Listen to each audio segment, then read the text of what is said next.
across the UK, on DAB+, on YouTube, on your mobile, and on your side. This is Talk.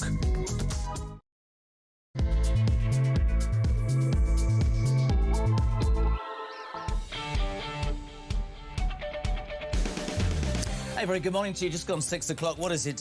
It's Tuesday, the 28th of July. This is JK on Breakfast You Would Talk, of course. Tell your friends, because it's growing like you wouldn't believe. I'm talking about the show. It is, of course, the home of common sense and the home of you, my dear friends, the Alarm Clock Brits. We'll go through what you're waking up to. We got Benedict Spence, a whole array of guests. The A-team are in the building. And Tommy, who yesterday suggested that my new show, well, my new building, Talk North, should be in Talk North Korea, which I thought was genius. He's taking your calls, 0344 499 1000. You can call, you can leave that voice note. We missed out on Angry Rob yesterday. He sent us a message, the quality was crap, we haven't heard from him. Angry Rob, you need to be #1 today. What have I got today? It's just a banana, nothing else at all. Somebody said that to me once, but that's another story. 0344 499 1000, text to 87222. Before we start, I used to work with this lady quite a lot, Holly Willoughby. She's very nice. Not great. She launched a new YouTube channel yesterday. The write-up's not great. It says, Holly's dire new show makes Meghan Markle look good. That's not a great start. That's not going to make Holly very happy this morning. Anyway, more of that. But most of all, what are you waking up to? And there is a serious story, and this is one that came out yesterday, and I'm really strong on this for all sorts of reasons. Reform UK have reported Zach Polanski, or Dave, to the police for sharing a photo of a T-shirt about Nigel Farage's execution. Polanski shared the image of an unknown man making the peace symbol to his 713,000 followers. The man's T-shirt showed a guillotine. I think there might have been blood on the guillotine as well, with the slogan, "We're only making plans for Nigel." I am not showing it at all. It is utterly disgusting. And whether you think it's just social media, right, and Reform, police have confirmed they're looking into it. Imagine, my dear friends, if the boot was on the other foot and anybody from the right of British politics had done that, there would be an absolute outrage. Zach, though, is in trouble, of course. Yesterday, the polls were showing that he's about from 18 to 8%. I think the bubble has burst because the left is probably rowing in behind Burnham. But is this a resigning matter for Dave, the tit whisperer Polanski? 0344 499 1000. Talking about polls, Professor John Curtis here later. Yesterday, a new poll for the first time in I don't know how long put Labour ahead of Reform. The More in Common poll found 28% would vote for Labour for general election. This is the Burnham bounce. Your thoughts? Is this the Burnham bounce? Is the Reform bubble burst? What's going on with Reform? Robert Jenrick, who's been very vocal throughout the summer, will be on this show later on. We'll put that to him. Another Burnham announcement, and again I find myself slightly confused. In a bid to tackle youth unemployment, Andy Burnham will today argue that Blair's drive to get half of school leavers to attend university has let down a generation of young people seeking technical qualifications. Sorry, couldn't agree more. I don't think every kid at 16 should go to college or university. I don't actually disagree that you should go and get an apprenticeship or you should go to work. We'll discuss that. I mean, is it cracked up to what it is supposed to be? Does it help you? Are there too many universities? Love your thoughts on that. 0344 499 1000. And just if you were getting on the right side of Burnham, there are fears this morning that he will try to impose a death tax, which will mean 10% on anything you've saved and anything you want to give to the next generation. So if you've got to my age, spend the whole bloody lot. This is, though, my favourite two stories of the morning. We always have a little bit of light-heartedness, because, Christ, it's very depressing. Oh, look, Andrew Ridley's just walked into Virgin Radio. Great. I don't want your shut up. A Palestinian protester, this is great. In a way it's great, and in a way it's not. Who scaled Big Ben last year to avoid jail. Daniel Day, really? I bet he was all left foot. Shut up, Jez, it's too early. Was given a suspended sentence after sitting on Elizabeth Tower for 17 hours and costing the taxpayer nearly £100,000. But the judge said that Day, who is unemployed, had not offended since the Big Ben incident, and he had strong personal mitigations. You know what it was? He had crap eyesight. Honestly, a judge has gone, we'll let you off for scaling Big Ben because you've got bad eyesight. He thought he was actually climbing a ladder. So that's for true. And the only other story that's great today is the front page of the current one. Look at that. It's Mandy Burnham, a chaplain. A female chaplain called Emma Roberts is claiming to be a dead ringer for Andy Burnham. So much she's calling herself Mandy Burnham on TikTok. Whoever thought a vicar would get into TikTok? Big question this morning. Who have you been told you look like? Seriously, 87222. Who have you been told you look like? 87222. All of that and more. And we say a very good morning to a man who's come dressed in a linen suit. Benedict Spence. That's sort of sick colour, isn't it? Tobacco. Tobacco? Is that what you call it? I want a tobacco linen suit. What colour is your vomit? What have you been eating? Depends if I've had a curry or not. Well, OK. You had a big night out, didn't you? Can you just imagine if you just tuned in to hear Benedict Spence, the Conservative commentator, going, what's the colour of your vomit then, Jez? How are you, dear boy? I'm all right. Oh, I'm much better than I was under Keir Starmer. Strangely enough, everything feels a little bit more upbeat. I know it's going to go wrong, but if nothing else, Andy Burnham is better at the optics. He's managing to He is, and we had this yesterday, and it's not in any way me softening, because there was apparently people talked about this yesterday. There's another radio station, I'm not going into it, where the particular presenter just hates anybody that's not left-wing, said that all the right will do when Burnham stands up and tries to be constructive is just find ways of going, how are you going to pay for it? But I would very much suspect, certainly the people that listen to this station, who are sick to the back teeth of paying ridiculous amounts of tax, would absolutely want to know where the bloody money's coming from. TalkSport really has changed its tune in recent weeks, hasn't it? That's got a bit weird. Now that the World Cup's over, they've got nothing else to Nothing else to do. Let's start with the main story of the day. Reform UK reporting Zach Polanski to the police for sharing a photo, I'm not showing it, of a T-shirt depicting Nigel Farage's execution. The T-shirt showed a guillotine with the slogan, "We're only making plans for Nigel with blood." The Met Police confirming they're looking into it. Zach Polanski, I said yesterday, has lost half of his audience.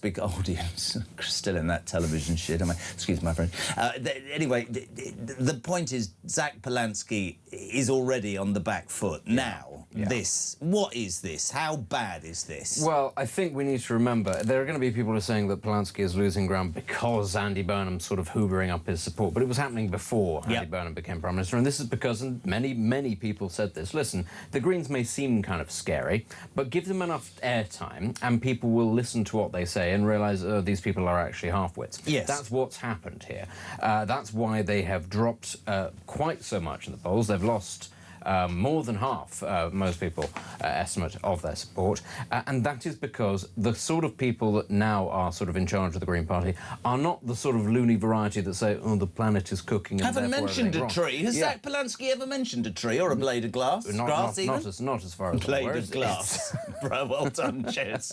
That's another story. Yeah, but no, that's not what they're doing. They've been talking a lot about Gaza and wealth taxes and all that kind of thing. But no, that was always going to be the issue. And, you know, for as long as Zach Polanski was there and he was the leader, sooner or later people would look at him and go, I'm sorry, are we being serious? Is this actually what's going on? Is he toast? I think he is. I don't think he'll resign. Put it that way. I don't think he's going anywhere because, as much as anything else, there's not enough pressure on him to resign because it's not a major party. I know that people like to think that this was the opportunity to sort of put themselves. I mean, before Burnham arrived, the scary prospect was that they could tie up with somebody like Starmer and the Labour Party and do the right wing out of the next government. But Burnham, we can't take that as a serious prospect until Labour's polling starts to ebb away. Well, let's talk about this. So, Zach Polanski, what do you make of it, team? 0344 499 1000, text to 87222. The Mail, page 2. For the first time in, I don't know, more than a year, the Labour Party, Burnham bounce scenes, Labour leapfrog reform in polls. Labour has jumped ahead of Reform UK in the national polls for the first time in more than a year as voters respond well to Andy Burnham as Prime Minister. Now, let's not be too cynical. Well, we were on this show last week and we were saying, actually, we want him to sort of succeed. Fundamentally, you want your Prime Minister to do well.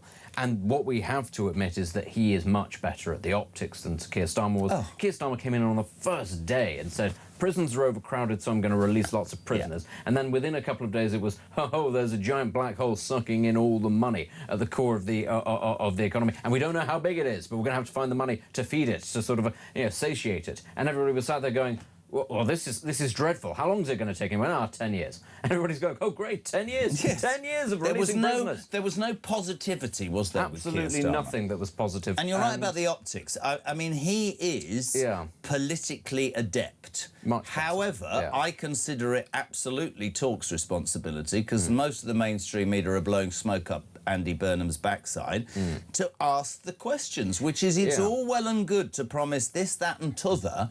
How are you going to pay for it? And that is central, and it has to be central, doesn't it? It does. And now the thing is, Burnham is sort of obfuscating about a lot of this because he was hoping he'd have more time. He thought, having knifed Keir Starmer, that Starmer would sort of stagger about for 3 months and not actually vacate and give him a bit of time to set everything up. But in fact, Starmer just went, no, I'm going to commit Harry straight away on the spot. I really supported Starmer on that. If you're going to get rid of me, you can shove it. I'm not interested in your job. He's absolutely right. He's within his right to do it. If the party has gone, right, we're going to use you as a sacrificial goat, he's going to go, right, well, you better get on with it then, hadn't you?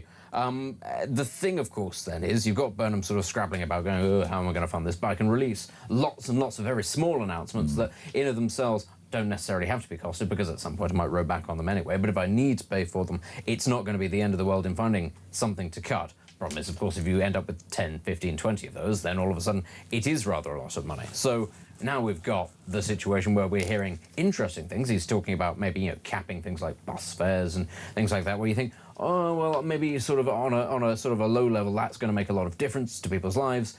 But we are going to get to the point in a couple of weeks where people are going, all right, this sounds lovely, where is the money going to come from? Because we've seen this show before. We're not idiots. We do understand that things need to be costed. Can I pick you up on that? Because I think that, I made this point yesterday, I genuinely know, without being disrespectful, that a huge number of people across this country will simply go, oh, bus fares down. Why am I doing that northern accent again? Bus fares down to £2, VAT off electricity bills, this, that and t'other, it's going to be great.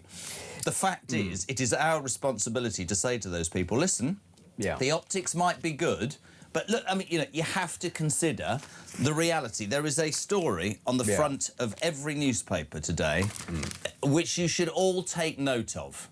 Burnham's 18 billion death tax nightmare fears that the PM will try to impose a 10% levy on all inheritances to fund social care. We're not talking, guys, get your ears open here, because we're not talking about, oh, the rich with the bit. We're talking about everybody. So I remember years and years ago going out with this girl, and her grandmother lived in Perranporth in Cornwall. She'd worked all her life, never put the heating on, so she could leave her house. It was worth 200 grand to her son. And it got eaten up with medical bills and whatever. People are going to have to pay, whether your house is 50 grand, 100 grand, a million, a 10% to pay for this. Are we prepared to do that? Do you think people will go, yeah, I'll do that? No, especially given the state of the housing market at the moment, means that a lot of people don't actually know the value, the true value of properties. But that's also going to be quite difficult, because it's going to mean the government is going to have a lot of problems actually ascertaining how much people's assets are worth. If you don't know, if there's potentially up to 100 grand discrepancy in parts of the country as to how much of property might be worth, because you can't move it, especially then if people are having to sell things, and then there's the whole market is flooded. But, you know, I actually do think it's only going to be a couple of weeks until people do realise of their own volition things aren't right, because we've reached that kind of crux point where the cost of living, this is so ironic, we used to talk about the cost of living crisis. That was years ago when it started coming along. It's not gone anywhere, it's only getting worse, and it is going to keep on getting worse on current trajectory. You can't turn around to people and say, oh, I'm making your life easier, but your bills are still going up. And also, can we make the obvious point, right? You're essentially being asked to pay 10% tax on money that you've already been taxed on. And this is my argument, and has been my argument forever. Really happy to pay the tax that they say, but to the point where you end up... So there's no point in saving, there's no point in you might as well do it all up against a wall, which I think will increasingly happen. That doesn't help the social care situation in any way at all. And also, I mean, it's always the thing, isn't it? You bring up the Laffer curve when it comes to taxation. Actually, often, if you tax people less, you'll end up making more money out of it, because they're less incentivised to hide their money. Absolutely. That's going to be the key thing. I don't think necessarily that if we're going to tax people, upon their deaths, I actually think it does need to be universal. What we currently got is a situation where we're told the rich pay a certain amount and nobody else pays anything. But that's not true. It's a lie, because, of course, with inflation and also sort of bands moving, more and more people are being sucked into it. They're going, but I'm not rich. I've never been rich. Why am I having to pay this? And they're being told, oh, actually, according to us, you are. that's not really fair if you're there. That's like the people who say if you have one alcoholic drink a week, you're under the influence, isn't it? That whole yeah. No, you have 3 glasses of wine in 7 days, you're an alcoholic. Yeah, What am I? Jesus. I'm a raging alcoholic. I've enjoyed that when you fill in the form sort of dutifully, saying, do you drink every day? No. Do you often drink a lot in a very short space of time? Oh, I go to the pub with my mates, 3 or 4 pints. Oh, binge drinking. Well, I put down the other day maybe 5 or 6 glasses of red wine a week, a few fags. Might as well be dead. I've been literally the end of my life. I mean, there's no way you're ever getting anything. I think it's a really important point. I'd love to know what you think of that. A death duty, a death tax of 10% on all of us. Everything you've saved, everything you've wanted to pay for social care. Is it fair? 0344 499 1000. What do you make of the new Labour opinion poll ahead of reform for the first time in 12 months? Is this the beginning of the end of reform, or is this a mirage and a bounce? Do you see what I did there? 0344 499 1000. And also the story, the appalling story. Zach Polanski has been reported to the Metropolitan Police for sharing an image of a man wearing a T-shirt that basically, it's calling for the execution of Nigel Farage. There's blood on the guillotine. It's appalling. There's no blood. I was told there was blood. OK. Somebody said yesterday, all right, there isn't. There's a guillotine. It says we're only making plans for Nigel. The Green Party said he doesn't support it as he deleted the tweet. Well, why did he accept it in the first place? Cheers. Remember Ricky Jones, says Adrian Baird in Buckhurst Hill. Do you remember Ricky Jones? And not the guy who worked here. Labour councillor got away with calling for far-right throats to be cut almost a year ago. I remember that. We cannot be surprised at the escalation for calling for Nigel Farage. It is absolutely outrageous. Bills in Cheshire, Burnham bounces a mirage, no policy, no scrutiny, no hard interviews, no PMQ exposure and a free ride until the autumn, just super lightweight promises uncosted, which will never materialise. And we say up north is all wind and hiss. Did you know what that? Up north in Cheshire's not really up north, is it, Bill? It's the sort It's the sort of Windsor of the south, isn't it? It's an enclave. It's full of posh people. 0344 499 1000. Also, very quickly, we're going to get it all out there. In his bid to tackle youth unemployment, Andy Burnham will today argue that Blair's drive to get half the school leavers to attend university has let down a generation. He says he wants more kids to wear a hard hat. And here is maybe going to shock you. Completely and utterly agree. I think there are too many universities, too many colleges, too many second, third and fourth-rate courses that put students in complete debt that they never get to repay. And I do not believe it is the byword to a better job. Now, it's going to sound elitist, what I'm saying. Certainly, certain people, you know, doctors, that's different. Yeah. But my point, I said this to you off air, was when I discovered that the University of Kiel, right, does a BA in marketing and you major in the brand Beckham. That is pathetically ridiculous, isn't it? I can't believe that somebody would actively do that, pursue that, but that's sort of the point. You should say what you said off air. I can't actually believe that there's a university in Kiel. So you're sat there going, well, I don't mean to sound sort of snobbish or elitist. I'm going, well, I might as well just plough straight on in there. Kiel? Where the bloody hell's that? Genuinely, I don't actually know where it's on the motorway.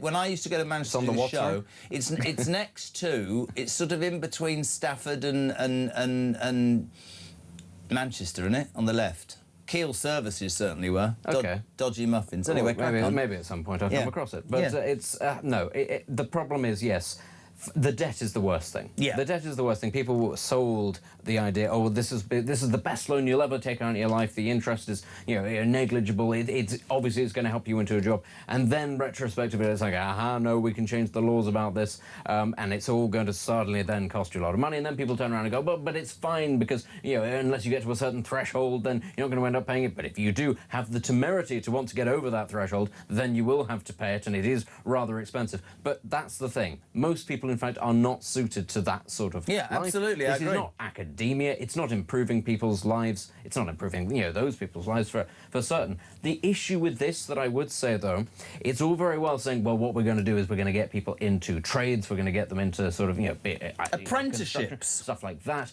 That's fine. Except, of course, our current system is set up specifically to import as much cheap labour from overseas to do these jobs. So even if you train young people to do these things, they're going to be competing with people who've got many, many years of experience. Close the border, then. Wouldn't that be a nice thing? Still haven't heard him say anything about the boat. Exactly. Do you trust that he's going to do that? No. Christian's very, very worried. Are our phones not working? Something's gone really, really wrong this morning. Where is it? No voice notes, no calls. I don't believe you've all buggered off. Are you all on holiday? Is anybody working? What's going on? They're all alumni from the University of Kiel. They heard what I had to say and they thought, well, absolutely not. They've left the country. Yeah. Are we not giving out radios to illegal migrants? If you're still an alarm clock brick, can you...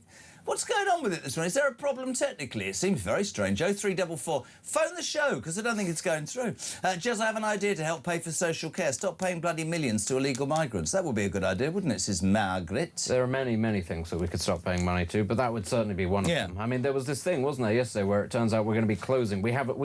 We're actually quite good at science and technology in this country, and we have a telescope. Is that why we've closed the science and technology department? Amongst other things, but we're stopping paying the strongest telescope that the EU currently has. We're going to have to shut it, and it only costs about $2 million a year. And we're spending something like 5 times that per day on housing illegal migrants or something like that. Brilliant. Sat there going, oh, fantastic, that's exactly what we should do. We should just decide horizons aren't relevant because we have to pay to prop people up so they don't have to work. Welcome to the Jeremy Kyle Show, where apparently nobody can get hold of us. It's not... What, are the phones buggered, are they? There's something going on here.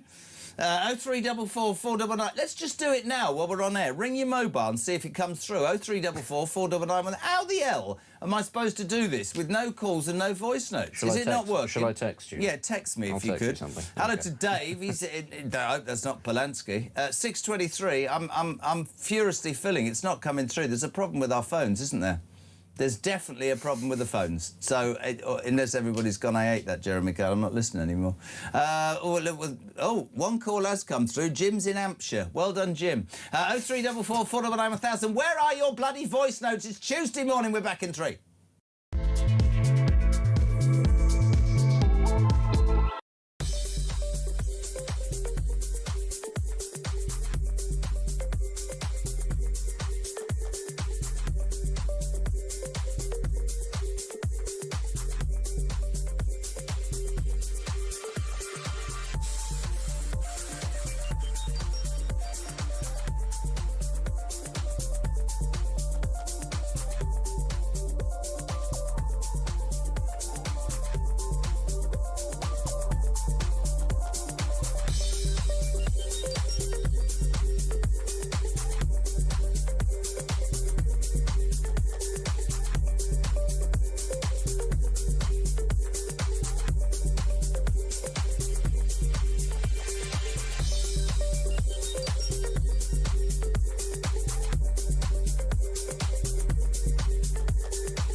To be here with you all in the heart of Manchester this Friday morning at the end of, you know, a fairly big week is just everything to me.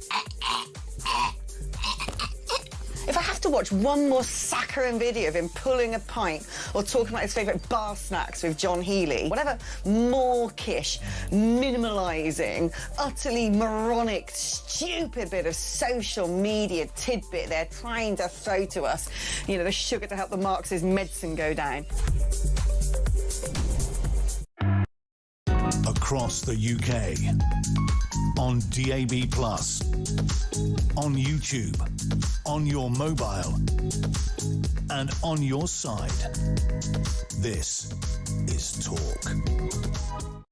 Welcome back, 6:25. It's Tuesday morning. So we've ascertained there is not a problem with the with the phone system because the whole bloody board's lit up now like a Christmas tree. 0344 499 1000. There does, though, seem to be a problem with voice notes, but just keep going with those. Let's go to London Bridge. Christian, good morning. Yeah, it's me. I'm sat in the room opposite you. That's... I'm just testing the lines. The voice of the... That's Christian. Why are you ringing... This whole show... Honestly, this is your fault. It is. You've turned up in your tobacco suit and everybody's buggered off to listen to Andrew Ridgeley. Do you want a song? Oh, no, we haven't got any music. Christian, get back to work.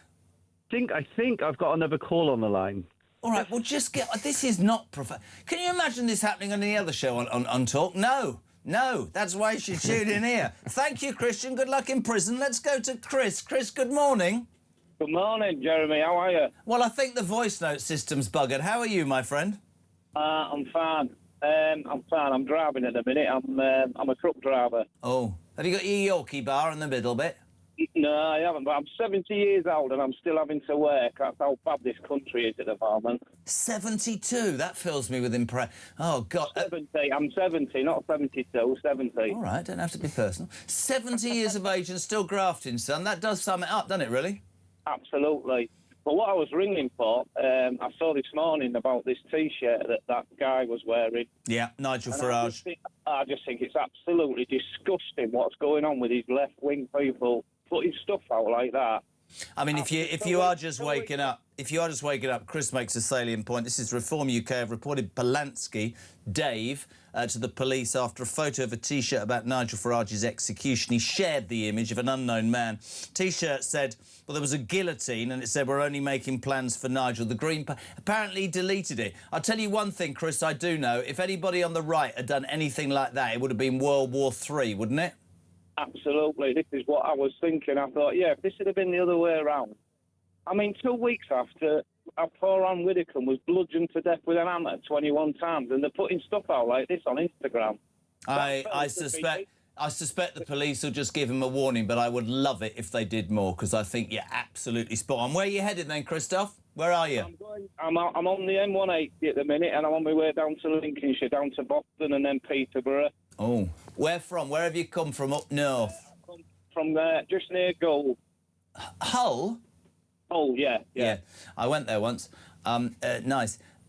You might have heard the show yesterday. We're going to take Talk North. Talk North. Where do you think I should set it up? Do you think Hull would be a good place?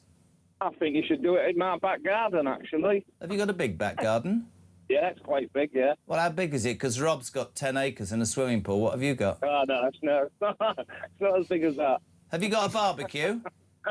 No, I can still sort one out for you. Good lad. Right, we've got another option. We're going to Hull to do Talk North live. We're not going to North Korea. Christoph, good man. Thank you very much indeed. Hello to Bill. This says useless degrees. At your Liverpool Hope University, you can do a BA in business management with dance. How does that? Honestly, yeah, let us know the crappiest university degree there is out there. Sorry, can you imagine? Hi, I'm here to look at your business and I'm going to dance in front of you while we're doing it. That's just ridiculous. I'd forgotten that there was a Liverpool Hope University. I know that there's Liverpool University and that there's Liverpool John Moores University, but I'd forgotten that there's a third one, in fact. So what, the Hope University? Yes. Listen, if you didn't get into John Moores or Liverpool, Andy there's always Burnham hope. would love that. There'll be hope in your heart. Because, of course, you do know he's a Scouser, Burnham, don't you? Well, he's from Aintree. They're quite posh there. They get out the bus. Yeah, some people would consider that not being a Scouser. Jezza and the man in the tobacco suit. You've ruined this morning with that suit, honestly. We are not stupid. There is no Burnham bounce. Labour have finished for decades, and that's why all aspects of the media are relentlessly attacking reform. As the voice note system isn't apparently working, we'll use the phones. Let's go to Derbyshire. Joanna, good morning. Good morning, how are you? Well, I'm all right, but then I looked at Benedict Spence's suit, and it's not the greatest colour. Say good morning to him, because he's feeling a bit depressed. Good morning. Doesn't even know who you Good morning. Joe, what do you want to say, Jojo? What's happening? I was doing a degree in forensic psychology with honours, but I couldn't afford to do the very last bit of the honours part of my degree. Forensic what? Forensic psychology with honours. Jesus, like cracker. That's amazing. But that's a proper course, and yet you were not able to finish that course. I don't want to sound elitist, but are there too many universities, too many crappy courses? Do you think Burnham's right that actually it should be scaled down and kids at 16 should be able to go out and work and graft? There are courses out there, but a lot of the courses that are offered in universities, they're not properly accredited. Yeah. How are you... All that non-accredited stuff needs to be binned. Good idea. Where are you? You're in Derbyshire. Whereabout? In the Peak District? I certainly am. Good girl. Also, girl, obviously, I don't mean that badly. If somebody will say, you can't call her a good girl. Shut up. What do you make of Burnham after the first week? Where do we start? Where do I start? And also, the other thing that I need to ask everybody who comes on the show today, and I forgot with Chris, on the front page of The Sun today, a chaplain named Emma Roberts is claiming to be a dead ringer for Andy Burnham, and she's called herself Mandy Burnham on TikTok. So, Joanne, in the Peak District, who do you look like? No comment. Brilliant, fantastic. Thanks for your involvement. 6:31, Benedict. Thank you, Joe. 0344 499 1000. Linda, hey up, Jezza. Are the government trying to shut down Angry Rob? That's what's happened. The government have shut down my voice note system. Angry Rob's not a rat. There's something very strange going on. It's a conspiracy. It's either they're all listening to Andrew Bloody Ridgely, or they've looked on YouTube and seen your suit, or they just... It could be, I mean, it could be Russian involvement. It could be anything, couldn't it? Could be those evil right-wing trolls online. That's always what the BBC blames everything on. I reckon it's Kevin O'Sullivan. I've got a public service announcement to make, right? So yesterday, I went to the loo. And as I came out of the loo... That's exciting for you. No, but there's never any planning on this show because you can tell by listening it's utterly just devoid of any organisation. So I went to the loo, and as I came back, I passed Christian, who was going to the loo, and he said, I've got a great idea, let's do Talk North. Fantastic. Kev apparently came up with this on his show. So, I mean, I can publicly say this to you, Kev. I haven't listened to your show recently, and it wasn't my idea, but we're happy to make it a station thing, Talk North. Drive is fantastic with Kev. I think we should take the show up north, don't you? I think it should. Have you ever been north of Watford Gap? Where did you go? Norfolk. Oh, I've been to Liverpool. Oh, you are a Scouser? Are you a No, I'm not a Scouser. Listen to my voice. I'm not a Scouser. Yeah, I'm not a Scouser. I just support them. No, I've got relatives. I've got family up there. The once upon a time you have to go up and see and say, ha, I see you're all still here, right? And I've are been, you out yet? When are you out on parole? And I've been through the rest of the north on my way to Scotland to go fishing and stalking and whatever else I might get up to. Stalking? Yes. Stalking following deer. Yes, but you need to be very, very careful when you say that. I know. Oh, is this Angry Rob? Right, it's obvious that the voice note system is buggered right now because Angry Rob in Lincolnshire's on the line. Morning, Robbie. Morning, Jez. Morning, Mr. Spence. May I say, sir, not only do you look, but your political commentary is salubrious, sir. Rob, is there a problem with the voice note system this morning? Yes, there is, and I've just told your bloke on the phone to sort it out. I've sent several through. They ain't getting through. You were concerned yesterday I'd gone elsewhere. No, I haven't. You can tell Poppy I ain't gone on holiday because there's too much to talk about with that bag of puss Burnham in charge. Before we talk about that, the up north idea, the Talk North, should we come to Lincolnshire with the show? What do you reckon? Well, I tell you what, Jazz, it won't be this year, but next year when the bar in my yard is finished, it's a doozy. You boys, you and your crew are all invited to come up there and you can do whatever you want. And yes, so I've got a barbecue and I've got a beer fridge the size of a coffin, so you'll be well away. Now, they've said to me, we love Angry Rob, we want him in your cabinet, Jez, because it's a live rant, you can't swear. Go! What do you make of it all? Right, let's for a start, let's talk about Zach Polanski and the Alphabet Gang, yeah? Got that T-shirt with Nigel Farage, the guillotine, saying we're only making plans for the idiot that's wearing it with his rainbow hat and all of that. That tells you everything you need to know. The Be Kind crowd ain't kind. They're a bag of worms, mate. They're absolutely horrible people. The only thing they like is the sound of their own voice in their own head. Right, on to them. This death tax thing, 10%. What a balloon. So if you've been a generational waster and you've never worked, your parents never worked, all you've ever done is claim benefits, live in a house that's paid for by the taxpayer, fantastic, you've got the winning lottery ticket.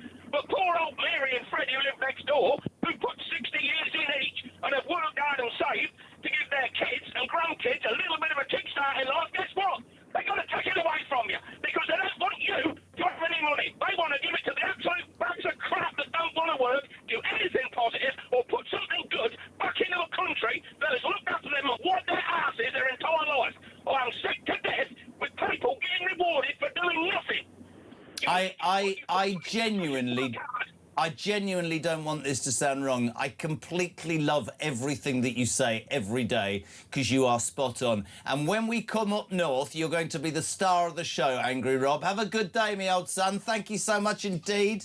I thought, Rob, before you go... Burn off the excess energy. I thought what we do is we get you to be the paper reviewer because the current one's crap. Thank you, Angry Rob. 0344 499. So there is a problem with the voice though. Can we get an engineer? There's no engineer working. It's 6:30 in the morning. That's why. Because they've all gone to university. None of them have actually trained to become engineers. That's part of the problem. They all went to Kiel or Solent or wherever there else are apparently universities. Look, I'm sweating. You see that now the heating's boiling. It's all going wrong this morning. Again, a complete lack of people with any kind of technical ability at all because they all learnt David Beckham studies or whatever. Can somebody bring me a fan so I can blow myself on air? I'm back in 3, thanks.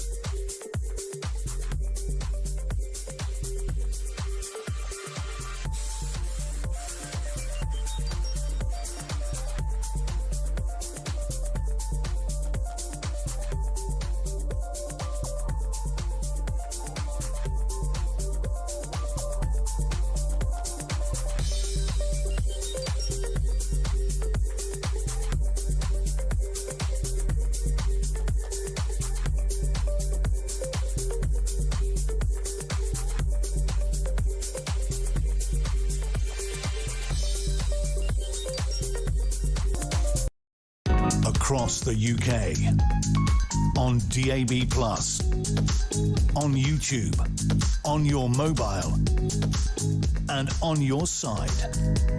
This is Talk.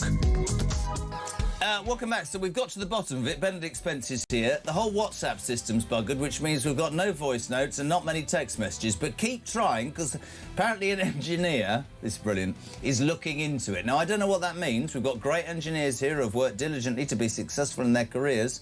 Are they working from home? What does it mean? Is it a wire or something? Do you have any idea about technical stuff?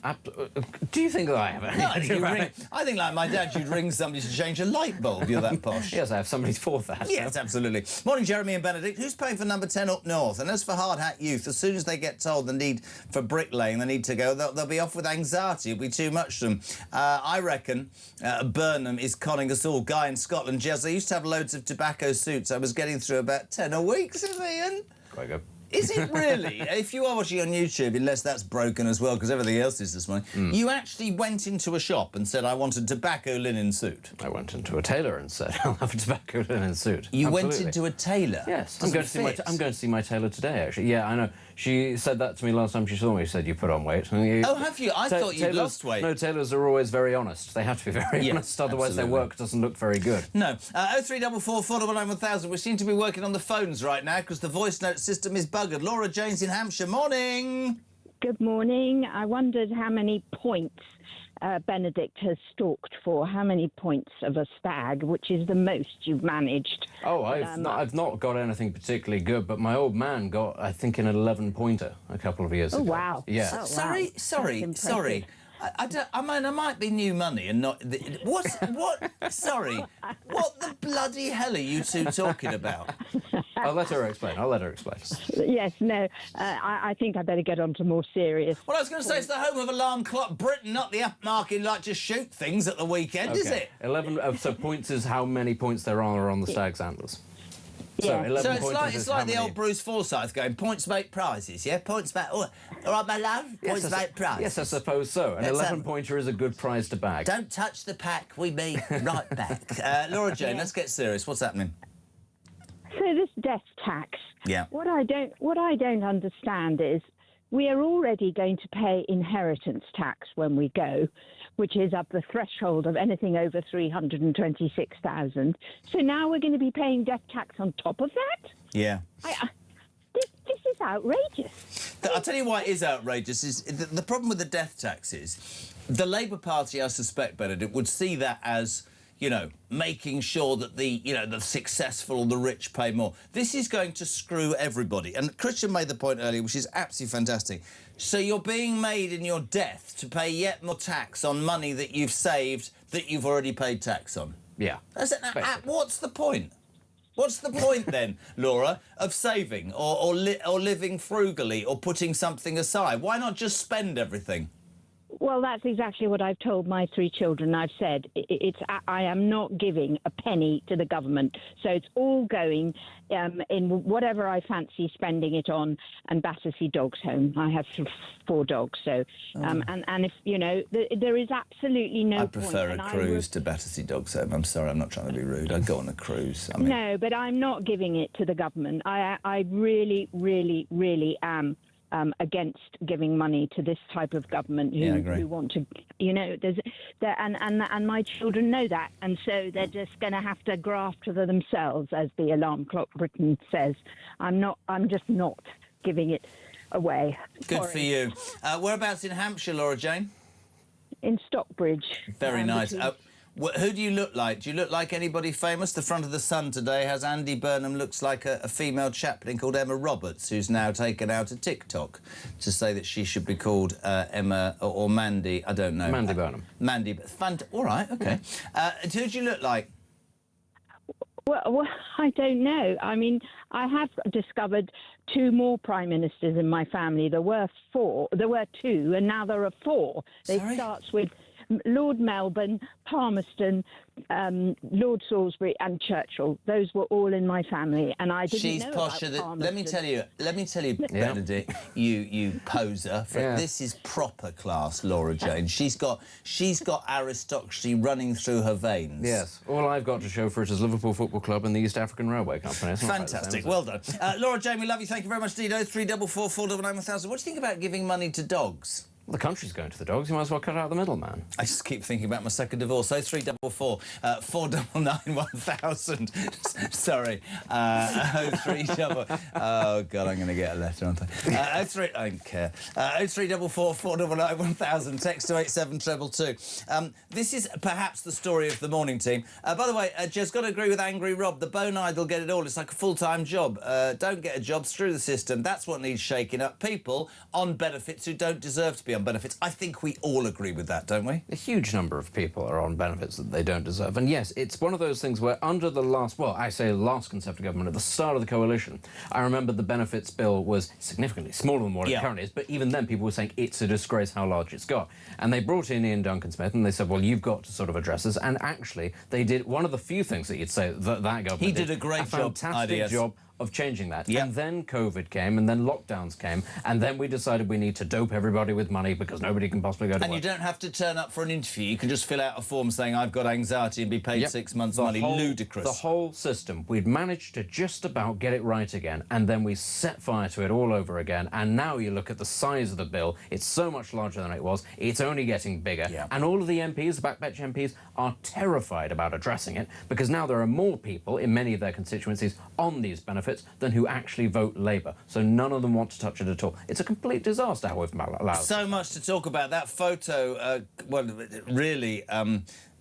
I mean, it was about Nigel Farage's execution shared by Zach Palancy. The police are looking into that. Labour ahead of reform in a first poll in 12 months. What does that mean? In a bid to tackle youth unemployment, Burnham says you shouldn't go to university. You can get an apprenticeship and work your way up. I sort of agree with that. I don't agree with the fact that he apparently wants to impose a death tax of 10% on anybody and everybody that's ever saved anything. Also, universities, we've decided there are many that are useless and there are many courses that are useless. Holly says there's a degree in surf science at Cornwall. Cost nearly 10,000 a year. To be fair, what else do you do in Cornwall?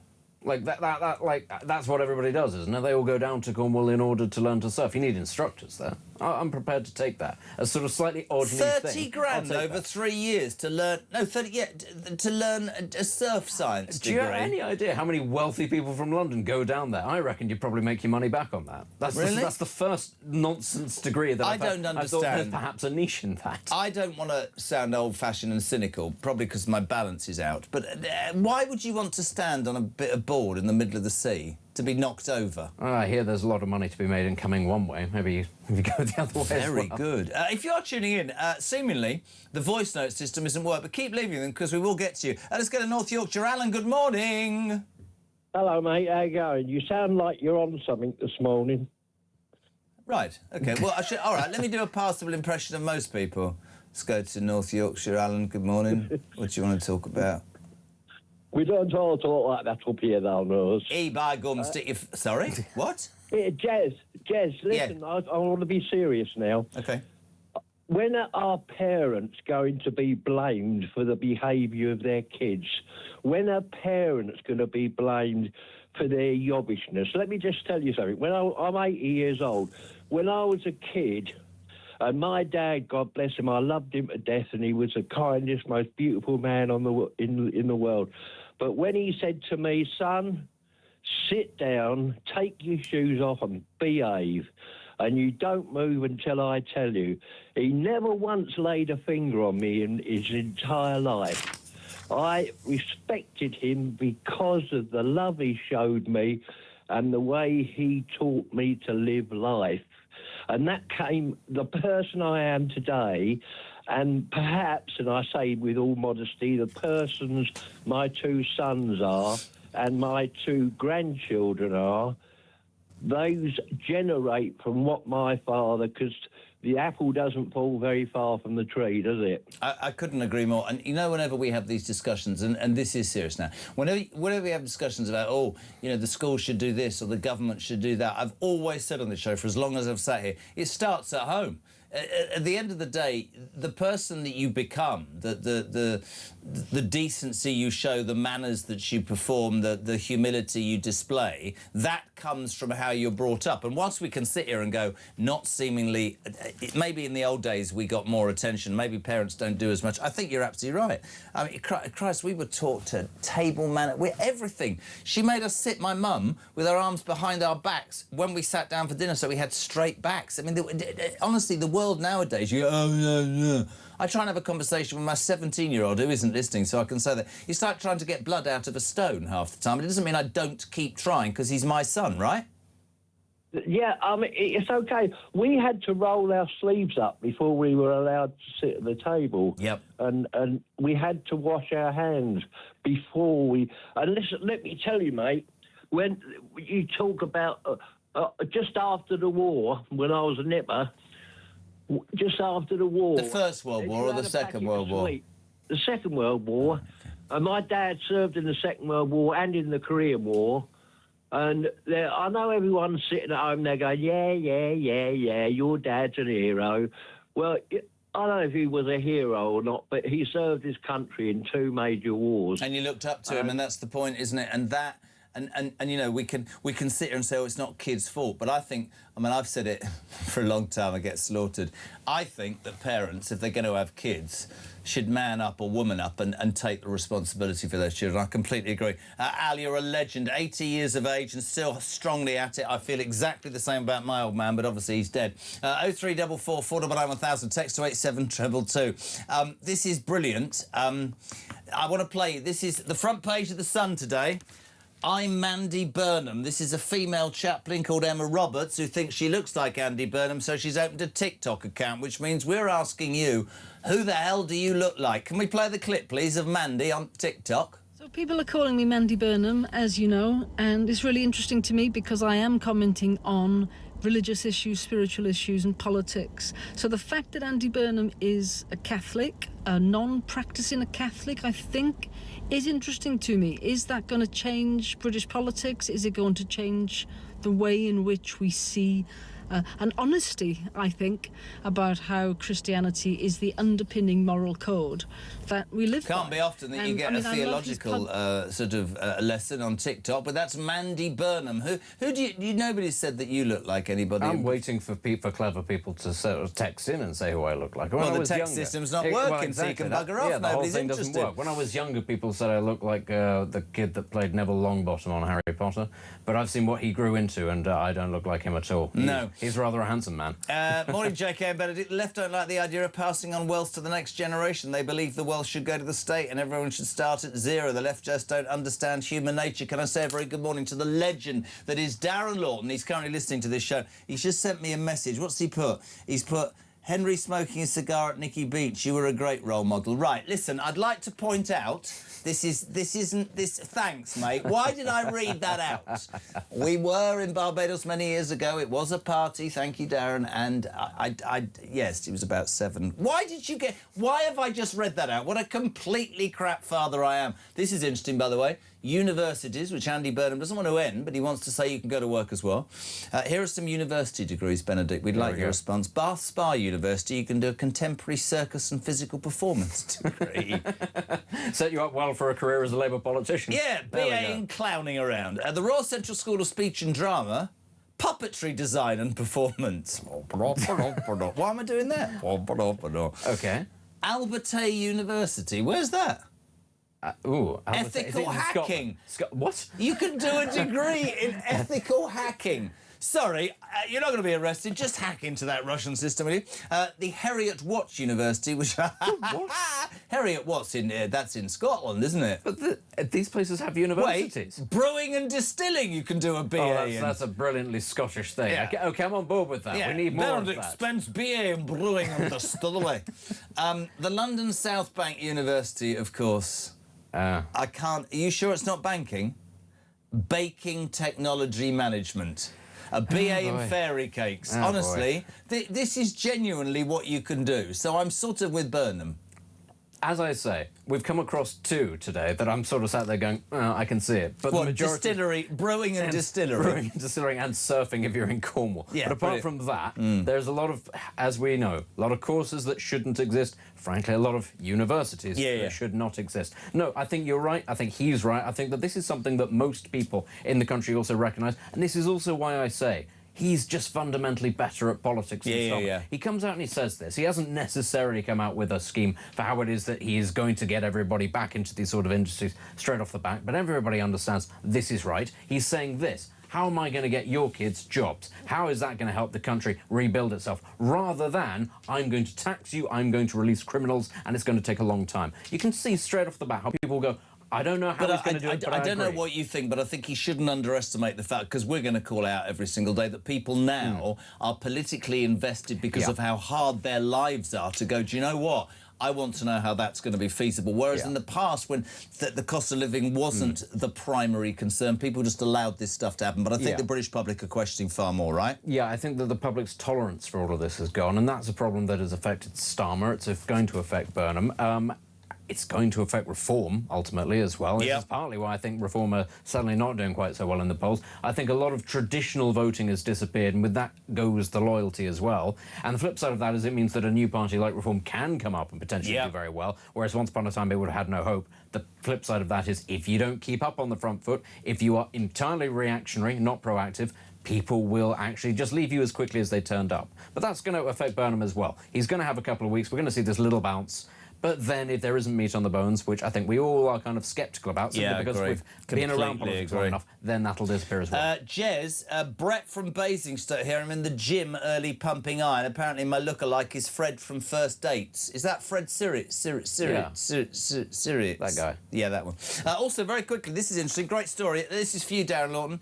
A Palestinian protester who scaled Big Ben last year has avoided jail due to his poor eyesight. Daniel Day was given a suspended sentence after sitting on Elizabeth Tower for 17 hours. I bet he didn't ask her. And costing the taxpayer £92,000. The judge said that Day, who is unemployed, there's a surprise, has not offended since the Big Ben incident and had strong personal mitigation. He had failing eyesight. No truth in the rumour that he thought he was climbing a ladder. What has this country become? We talk about parental responsibility, 100 grand for sitting on bloody Big Ben, and he gets away with it because he can't see anything. But also the nonsense of the whole Palestine thing. It's yet another example of somebody going about a conflict half a world away that actually has nothing to do with us, who decides, I'm going to inconvenience everybody else, I'm going to cost us lots of money, I'm going to draw away police resources because I think this is important. Do they know anything about the region? Do they speak Arabic or Hebrew? Have they ever been to the region? No. Do they plan on doing any of these things? No. Largely it's simply because they've decided that that is the omni-cause, and the rest of us have to just sort of sit here and go, the omni-cause.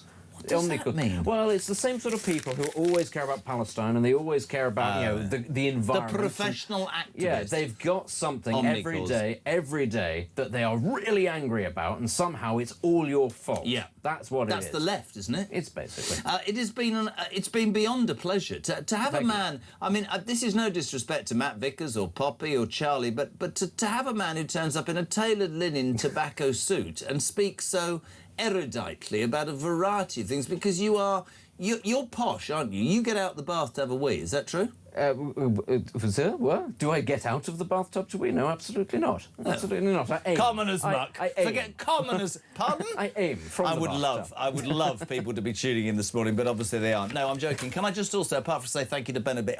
Benedict? Ben's a bit off this morning. He's not quite at it. I will say this. Apparently the voice note system and the WhatsApp system isn't working brilliantly, so if you've sent a voice note, keep them coming. We've got an engineer who's currently somewhere up north. He's got a degree in WhatsApp. We've got him.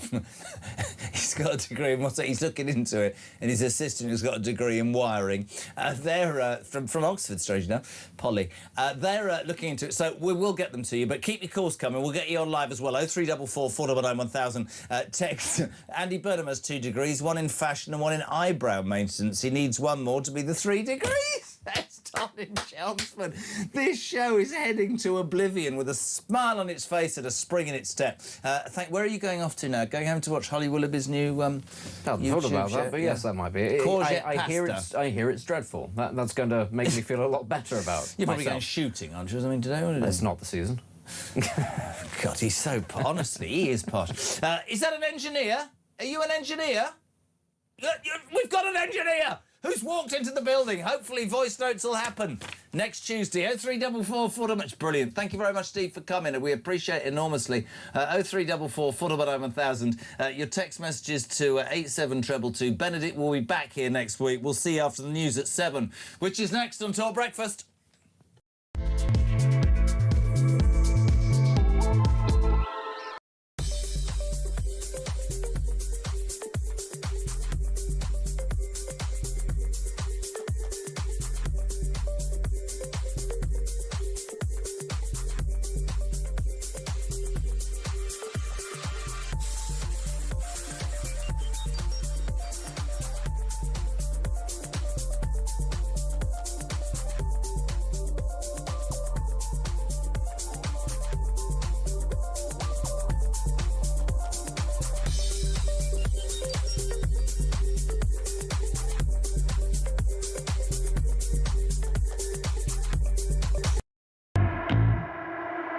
My intention to run for a 4th term as President of the United States. I won 3 times, did very well the 2nd time, by the way. It's a rigged election, but we don't have to talk about it. It's an entire community in their heads, and he knows how to push it and literally send them off. I thought he was actually more restrained last night than we've seen in just his regular speeches. I mean, he's got comedic timing. He is the funniest president we've ever had, and man, he was playing it on all 4s last night.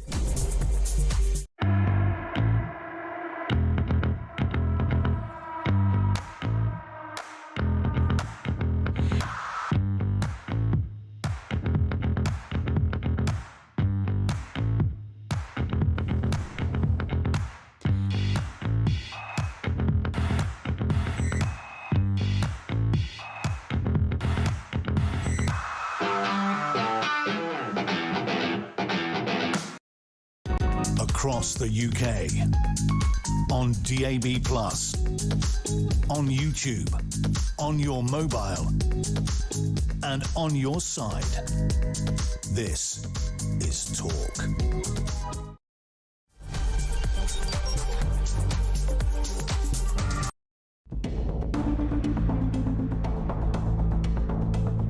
It is therefore my honour to declare that the duly elected leader of the Labour Party is Andy Burnham. Thank you, everybody. Thanks so much. I believe in all of you, and I am confident we can do it. Thank you very much.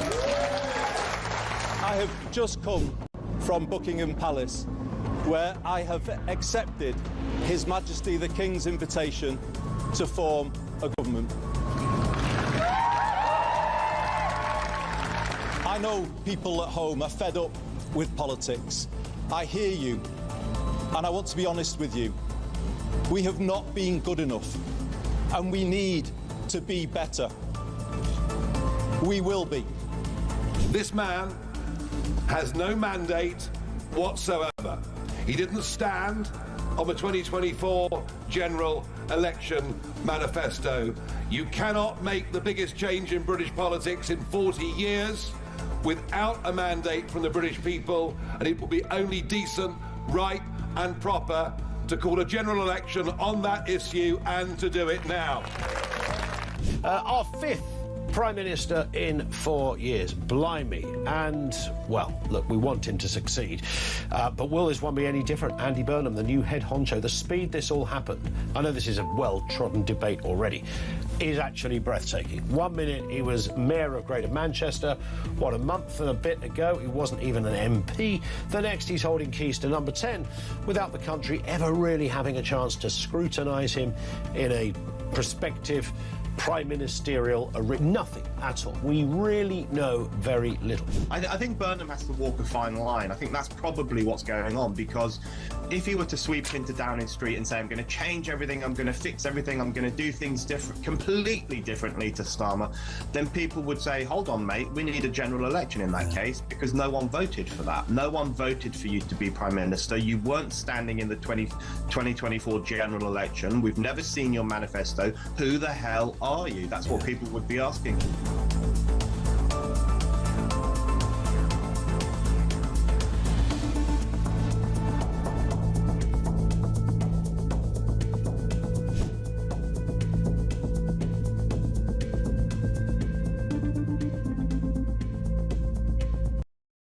Across the UK, on DAB+, on YouTube, on your mobile, and on your side. This is Talk.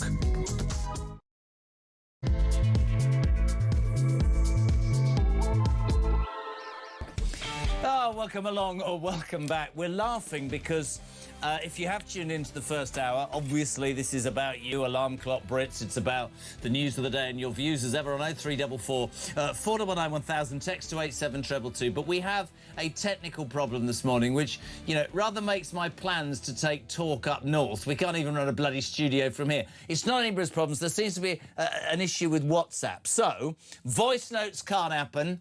You need to text in the old traditional way, 87222. Start your message with word talk. But what I'm going to do today, whilst this is cleared up, is have live voice notes. And my first participant is going to deliver a live voice note. Please don't swear. Malcolm, good morning, go. Morning, Jason. How's it going? No, it's a live voice note. I'm not responding to you. It's not humour. Go with your live voice note now. Morning down here in the southwest. I'm up 4 o'clock, or just before 6 o'clock. We've got massive problems down here at the moment. The traitors that we call the Labour government are now trying to push Plymouth County Council to go wider. We've now lost all our localism, and now we're going to end up probably with a load of HMOs down here. I just wanted to talk about the Labour getting more points than Reform. Well, I reckon your reason for that is that they've been smoking ash. They can't count. But I have no idea. I still don't know anybody who's going to vote Labour. God knows. Yeah, but you're in the south. You're not entitled to an opinion. You're all rich in the south, mate. You make a really salient point. These news stories. What? We're in the southwest. Get it right. All right. I spent my life in the southwest. You're next to the Hoe, aren't you, in Plymouth? Well, I'm just in a village just up from Ivy Bridge, but I still haven't seen Burnham come down here in his private jet. No, he won't come down there, mate. Can't come down there because my parents lived down there. You know they did. I love it in the southwest. You're very right. It's all about Manchester and London. We could go east. We could go west. Maybe we'll bring. I mean, we can't even work out the phone system, but maybe we'll bring Talk Southwest. Could we come to your house? Do you think, and do the show from your house? Well, where I live, just outside, there's an old mill, council mill, so yeah, crack on. Good man, lovely to speak to you. You driving your lorry or what? No, I'm in the van going out of Bristol this morning and I'm 3 days away. One question for you, who do you look like? Well, apparently I've been told I look like Groove from, you know, the Minions. I love... Oh, God, I love you lot. Thank you very much, Steve Malcolm in Devon. If you are tuning in to the Jeremy Kyle Breakfast Show on the home of common sense, there's not much common sense this morning because the WhatsApp system's down. So text me 87222 or do a live voice note on 0344 499 or make a call. What are you waking up to? Well, Reform have reported Zach Polanski to the Metropolitan Police for sharing a photo of a T-shirt about Nigel Farage's execution. There's a guillotine and the message, "We're making plans for Nigel." My question is, should he resign, Zach, Dave Polanski? Is this the end for the Greens? And can you imagine the uproar if the right had done something like this? Outrageous. A new poll out today puts Labour 4 points ahead of Reform. First time in 12 months. We'll have Robert Jenner responding to that. PM Andy Burnham out and about as ever. This morning there are fears that he'll try to impose a 10% death tax on anybody and everybody, length and breadth of this country. If you've paid tax and saved and worked, you're going to be screwed again. Your thoughts on that? And also in a bid to tackle youth unemployment, he's decided, which I sort of agree with, that there's sort of too many universities, too many degrees and too many people ending up in debt. Let's get kids to work at 16, climbing the greasy pole. We'd love your suggestions on crappiest university courses. I'll give you a couple. You can go to Heriot-Watt University in Scotland and do a degree in brewing and distilling. But most of all, my favourite this morning is Abertay University. Didn't know there was one. You can get a degree in ethical hacking. So at least if you do get in prison for hacking, you can tell the judge it was an ethical way. Let's say a very good morning to a man who will give us his usual brilliance, the chief political writer for Spiked. Good morning, Brendan O'Neill. Hi, Jeremy. How's it going? Well, it's just bizarre because technically, I mean, I aimed yesterday to take Talk up north, which has all gone wrong because we can't even work the WhatsApp system this morning. But lovely to have you on, my friend. Where do we start? There is a very serious story today. This Zach Polanski shared picture, an image of an unknown man that he shared with his 713,000 Instagram fans, Brendan. The man's T-shirt showed a guillotine. I'm not showing it ever, with the slogan, "We're only making plans for Nigel." The Green Party have said he doesn't support this dangerous message and has taken it down. Can you imagine the uproar if the right did this, pal? That is the most striking thing about this story, that if it had been someone on the right who had shared an image like that, say with a guillotine next to a picture of Zach Polanski, there would be outcry. Social media would be awash with condemnation. It would be on the front page of the liberal press. Nigel Farage or whoever would be called, you know, a violent-minded lunatic. We know what would happen. We can envision it with our own eyes because that always happens. The right is always treated with a double standard in these kinds of discussions. But because it's Zach Polanski and because the target of that post he apparently shared is just Nigel Farage, just Reform, apparently it doesn't matter. And the left is saying, you know, get over it, move on. This would have been a really horrible thing to post at any time, but to do it 2 weeks after the murder of Anne Widdecombe, Nigel Farage's friend and colleague and comrade in the Reform Party, that is atrocious. And I think Zach Polanski has an explanation to make. I mean, I'm completely with you. We sat through the horror of Anne Widdecombe, somebody that we all held very close to our hearts here at Talk, and actually that day that she was tragically murdered, she was on Talk that morning with Mark Dolan. Terrible. And you're right. And I you know, the cesspit that is social media will never cease to amaze me. I don't get involved. I never have done with X. I post pictures of my kids and family, that's it. I don't get involved. But for that man who's on screen right now, who purports... But he said... The thing about to me about Polanski, which is also good for anybody with the brain cell, is the more he is scrutinised, interviewed, talked to, you realise that the Green Party is a facade for him. They're pro-Gaza, they're pro-every single illegal immigrant, they're pro-everything that sane-minded people go, are you joking? And yet that lady there, Hannah Spencer, she won it, Gorton and Denton, absolutely correctly and democratically. I think at that point, the left were swerving Labour and Starmer, and I think they've probably fallen back behind Burnham. And I think he's being seen, and they are as an organisation, for exactly what they are, which is a bunch of misfits who grab onto anything that they feel will give them a bounce. That's how I see it. Absolutely right. I mean, what a bunch of misfits they are. We've got the leader who used to say that he could expand a woman's breasts through the power of hypnosis, who, as you say, jumps on every single bandwagon that passes by. He's got some, pretty radicalized Muslims in the party too, some of whom said the most grotesque things after the 7th of October pogrom by Hamas. And then the rest of them seem to me just to be these kind of ditzy middle-class people with pink hair and purple hair. I mean, the worst party you can imagine, the most unholy alliance of idiots and, sinister people. And Brendan, absolutely no mention, and I think this is really relevant. I know we joke about it.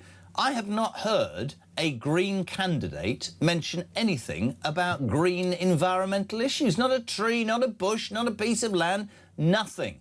Gaza, yes. Yeah. Immigration, yes. Legalise heroin, Jesus, yes. Close all banks, bring in a death tax of 100%. Awful. And I hope...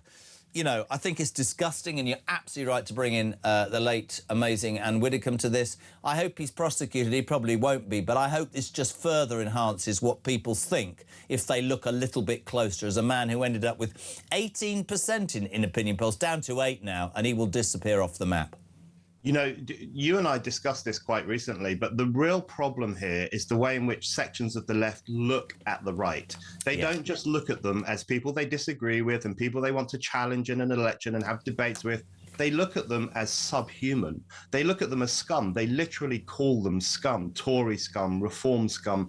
They see them as a kind of an inferior species, people who deserve hate, who are borderline fascists, who are really awful people. And that is creating a culture of intolerance and in some cases a culture of violence. I think we have to wait for all the facts, but it's possible that's what we saw in relation to Anne Widdecombe, but certainly that's what we see when the left posts things every single day. And I think Zach Balansky's stupid post about that guillotine and Nigel Farage is part and parcel of a really horrible hatred that the left has for the right. Couldn't agree more. Let's talk about polls. I'm just watching it up on one of the screens, I think on Sky News. Yesterday, a More in Common poll found that 28% of the people asked would have voted for Labour, 24% Reform, 22% the Tories. First time in 12 months that Labour have led. Now, you're an experienced political writer and analyst. Is this the Burnham bounce? Has the reform bubble burst? What's wrong with reform? Where do you stand on this whole poll yesterday, my friend?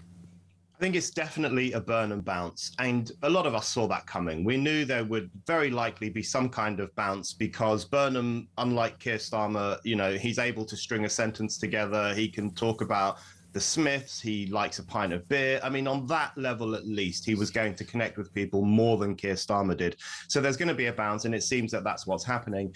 At the same time, I think probably Reform are making a few missteps at the moment. I don't think they are as sharp as they could be. They're not on the front foot, are they, Brendan? They're not on the front foot. They're not pushing the agenda, and I think they could be. Zia Yusuf is doing a good job of trying to steer the public discussion in an interesting way, but I think the party needs to do more of that. And then at the same time, Kemi Badenoch is, I think, I have to say, playing a blinder at the moment. I agree, and I get people say to me, oh hold on, I can disassociate Kemi Badenoch from a brand that I still think is toxic in the minds of millions of people. 14 years, the failures, the mistakes, it takes longer than 2 years for you to forgive that, or the public to forgive that. She is certainly somebody who seems to have her finger on the pulse. You look at Nigel, who I'm a massive fan of, but obviously since those accusations and the inquiry, and he's standing again in Clacton, a by-election he's called himself, that's sort of taken the focus away. I agree with you about Reform being on the front foot, because I think they have an enormous amount of sense to speak, and I think it'll be interesting to see. Look, my view of this station, you'd say the same with Spiked. I want my country to work, and if the man currently jogging there in ill-fitting orange trainers, Andy Burnham, if he's the answer, then so be it. But I need to know that for all those people who go, oh, Andy, great, thanks for the bus cut and the VAT, that this station, because not much of the mainstream media do it, will hold to task a man who can't promise bloody everything unless in the end he raises taxes. Of course, today there are fears he's going to impose a death tax, which would mean 10% on everything that anybody has ever saved and is giving to the next generation. That's appalling, isn't it? Really appalling. And I think this is why it's going to be a bounce, because despite what you and I are saying about Reform being slightly on the back foot and Kemi really proving herself to be a good leader, despite that, and you know, Burnham getting this bounce, I don't think politics is going back to the old ways. I don't think we are seeing the return of two-party politics. No, I agree. Which is what a lot of the media say. I think they're really rushing to conclusions on that, just because things are going up and down in an unpredictable way. I still think we are seeing a populist surge. I still think ordinary people want to radically change politics to make it much more commonsensical, and it's those kinds of people who will hate something like a death tax, who will hate the fact that they're going to be taxed every minute of their life, including when they cork it on the deathbed. They're going to hate that. They're really going to bristle at that, because it used to be a tax that only applied to certain kinds of properties that were in, you know, in the hundreds of millions. Now it will apply to everyone. It will just be a tax for dying on your loved one. If you said to the British public, I'm going to improve the social care system, I'm going to improve the NHS, and I'm going to pay for it by asking every single person to pay 10% death duty, what would the response be? I think the response would be that people would say, listen, the social care system definitely needs to be improved. And there are so many things we can do to improve it. And lots of elderly people or people with dementia find themselves in horrible situations. They live in conditions that are not good. The care is often not good. It's sometimes substandard. I think we need to train up a lot more young British people to be doing these jobs and to do them well and to be well paid for doing it as well. So there are a lot of things we can do to shake that system up. But see, for me, straight away, front page of the Mail, Burnham's £18 billion death tax nightmare, right? That's what he thinks it would take, nigh on 20 billion quid, to sort the social care system. I'm not in government, I'm not an MP, I'm just a bloke who does this. I could find you 11 billion in 5 seconds if this country had the balls to say, I'm really sorry across the world, but foreign aid for the next couple of years isn't happening because this country needs to prioritise the people in this country. It's no good anymore saying, well, it's worse in Eritrea or Lesotho. It might well be. But right now, there are people, as you quite rightly say, who are not getting medical help, they're not getting an education, they're not getting help buying or renting their properties, and I think we should prioritise. And the other thing that, you know, we can go on and on about this. Yesterday he said, you know, he wants to do something about it. I hope that the welfare benefits bill, unless somebody in Labour, and maybe he's the man, let's be honest, if he uses his political capital to stand up and do something that I think this country is crying out for, which is this. Listen, here's the facts. We need to get past the argument that if we try and approach a change to the welfare system, everybody jumps up and goes, oh, what about... No, I'm not talking about the needy. I'm not talking about the genuinely disabled or mentally ill. In fact, I'm more than happy to pay lots of tax for that. And they need to understand in their argument that these people are missing out because people are gaming the bloody system, whether it's illegal migrants or dossers and defectors. And being completely honest, that's what any government should attack, because that is billions and billions of pounds. But they won't, because they've got this belief, oh, people will get upset. I would stand in front of the British people and I would say, do you know what? Of the 8 million that are claiming whatever, I reckon there's 2 million taking the absolute whatsits out of all of us. And I am going to make sure that that money is redistributed to people who need it in this country. It's not rocket science. And I cut that. Well, there's 30 or 40 billion straight away. Absolutely agree. If you want to raise billions for social care, which I think we should do, you want to suspend foreign aid for this period at least. You want to slash the welfare bill, stop giving handouts to kids with ADHD who are perfectly capable of getting a job if they wanted to. Absolutely. Stop funding the lifestyle of hundreds of thousands of migrants who should not be in this country. There is so much we could cut. But, you know, just for me, the proof that Burnham is not going to be the solution to our problems was when he released that video of him and John Healey last week in a pub eating pork scratchings and bacon fries. That was the week in which hundreds of young men arrived on the shores of England, more than had arrived. Haven't heard anything about stopping the boats, have we, from Burnham? Nothing about that. He's got nothing to say about the issues of national sovereignty, national security, the concerns of working class people, that so many people are pouring into this country and taking the mick. He's got nothing to say about that, but he goes to a pub, he eats a pack of pork scratchings and he says, look at me, I'm a normal bloke. He's out of touch. He's not in touch with what working class people are thinking about, and that's going to become really clear in the next few weeks and months. Couldn't agree more, mate. I always agree with you, because you're right. Final story this morning. In his bid to tackle youth unemployment, Andy Burnham will today argue that Sir Tony Blair's drive To get half of school leavers to attend university has let down a generation of young people seeking technical qualifications. Now, in a shocking sideswipe, I agree, and I'm going to sound elitist. I think there's too many universities offering crap courses to students who are seduced by the belief that that's a byword to a job. They end up hugely in debt. I get very frustrated. My kid's 16, right? He's got to go and do it. No, do you know what? My Henry would have been quite happy going to work and climbing the greasy pole, something to do with golf, right? He's working as a greenkeeper. Fantastic. It's probably not cut out for going to a college. I am absolutely behind apprenticeships, experience, all that sort of stuff. People go, oh, they wouldn't want them. We need to galvanise this generation to work bloody hard. That's what I would say, rather. And I sound hypocritical because I've got a degree, and yes, I completely agree, all of those things. But I think we've got to a point where, I mean, some of this stuff this morning, contemporary circus and physical performance, a BA from Bath Spa University, puppetry design and performance from the Royal Central School of Speech and Drama. Are you kidding me? For a 50 grand debt, and what? You're not going to get a job.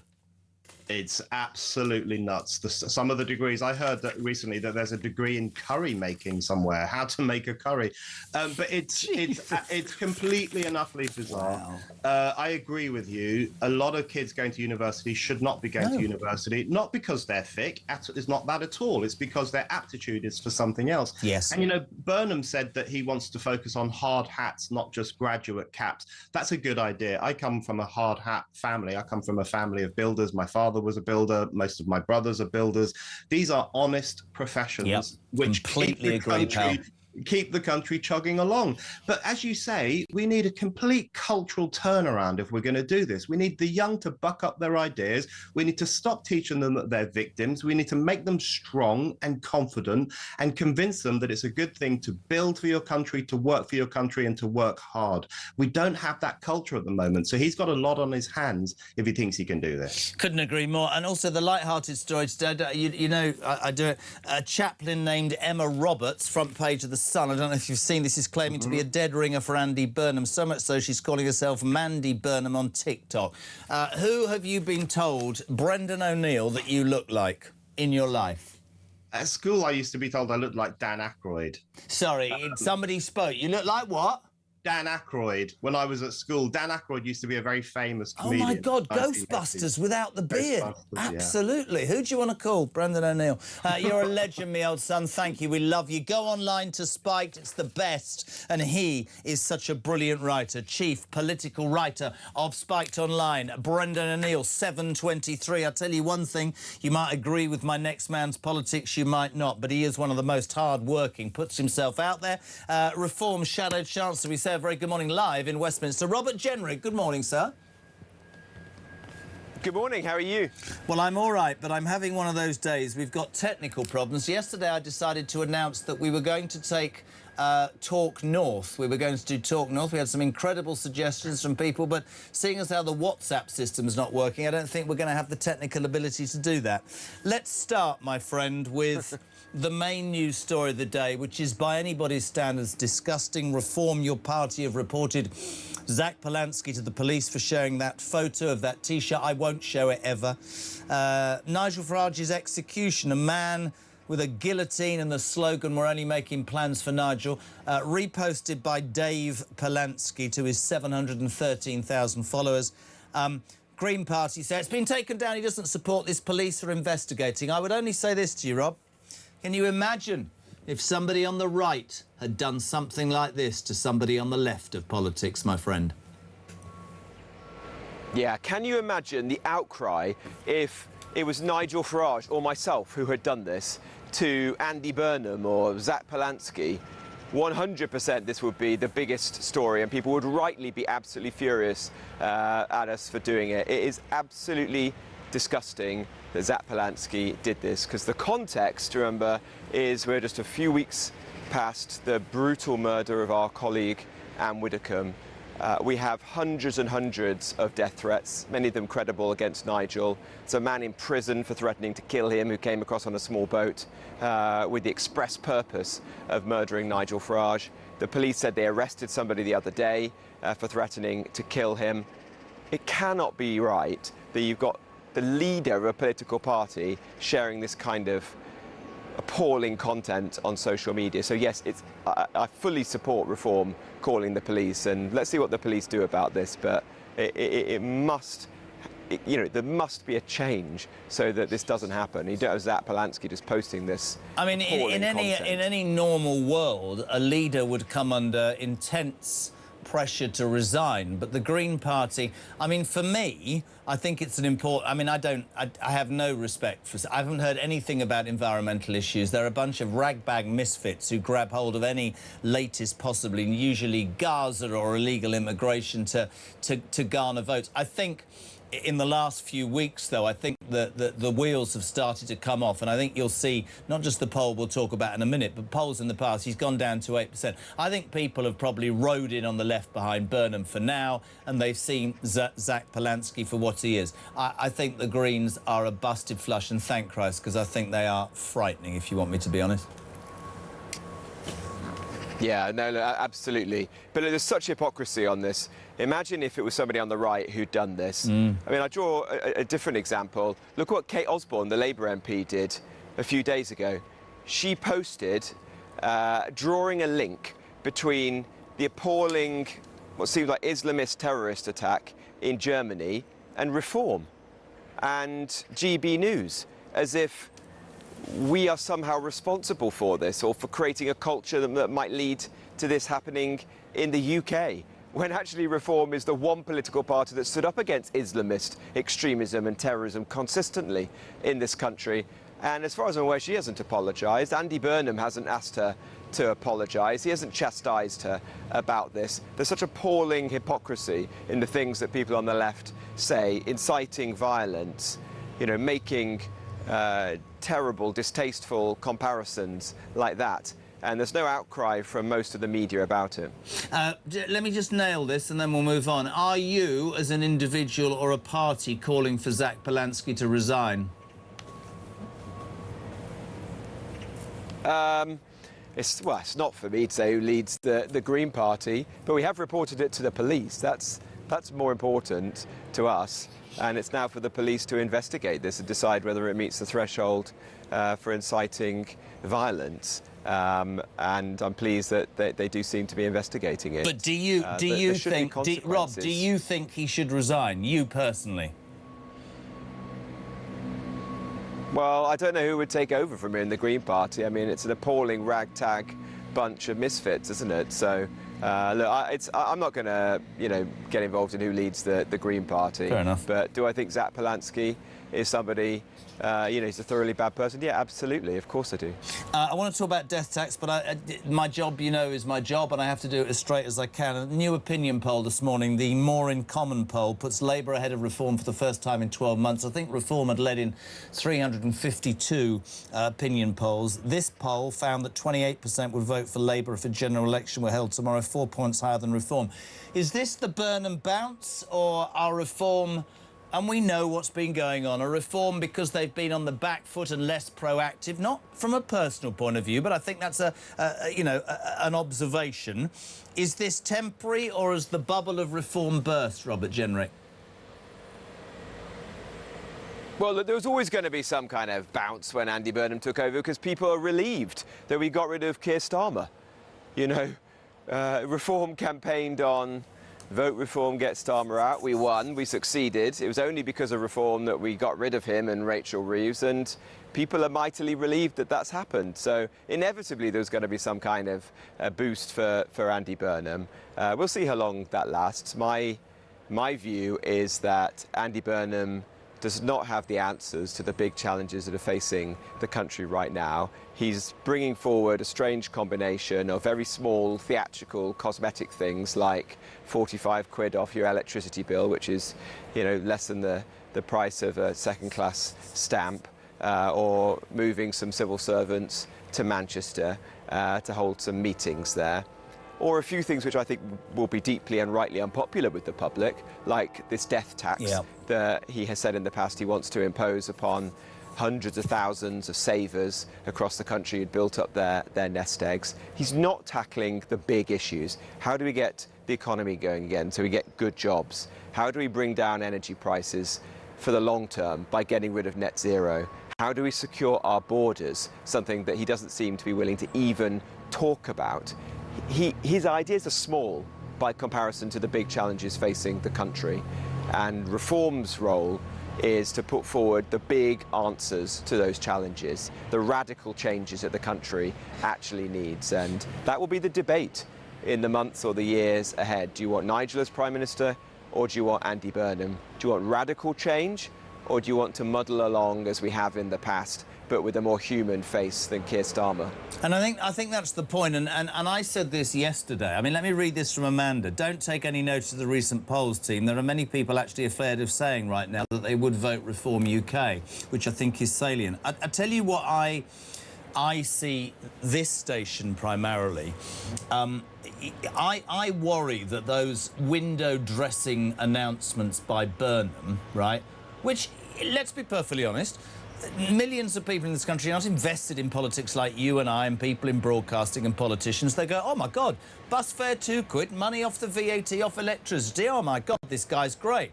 I think our job, 1,000,000%, irrespective of the criticism I now get from the left for apparently being negative about it, is to absolutely tell the people of Britain, you are not going to be given any of this stuff for free. Ultimately, however it's dressed up, whether it's a death tax, an inheritance tax, whatever it is, the truth is, right, you will end up paying for it, and we need to... He has no scrutiny. He's got 6 weeks. He's not in Parliament. He's able to announce all this stuff. I think it is essential that we hold him to account. 1,000,000%, don't you? Absolutely, and he seems to be very shy about doing proper interviews and having accountability. Look, at Reform, we've calculated all the taxes that he's proposed or advocated for in the past, and they amount to £66 billion. That would be £3.5 grand for every family in this country. He ruled out one yesterday, which was scrapping council tax and creating a new land tax. Why won't he do that for all the others? Well, I think the public will judge. That's because he may well take forward many of those tax rises in the autumn. And the one that is most concerning to me is this universal death tax. The idea that instead of just a small number of families having to pay inheritance tax when their loved ones pass away, everybody would do. 600,000 families a year would have to pay it. 10% on your loved one's estate.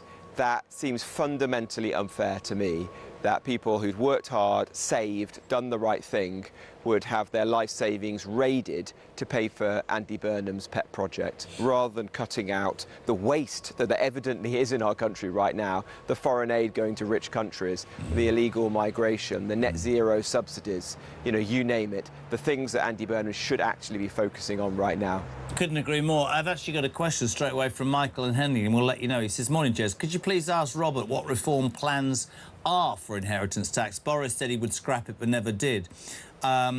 It's true to say that the IHT has not kept up with house price inflation, and I find this so unfair. What would Reform do? Good question. Yeah, well, look, in the past, we've said that we'd like to scrap it. Of course we would.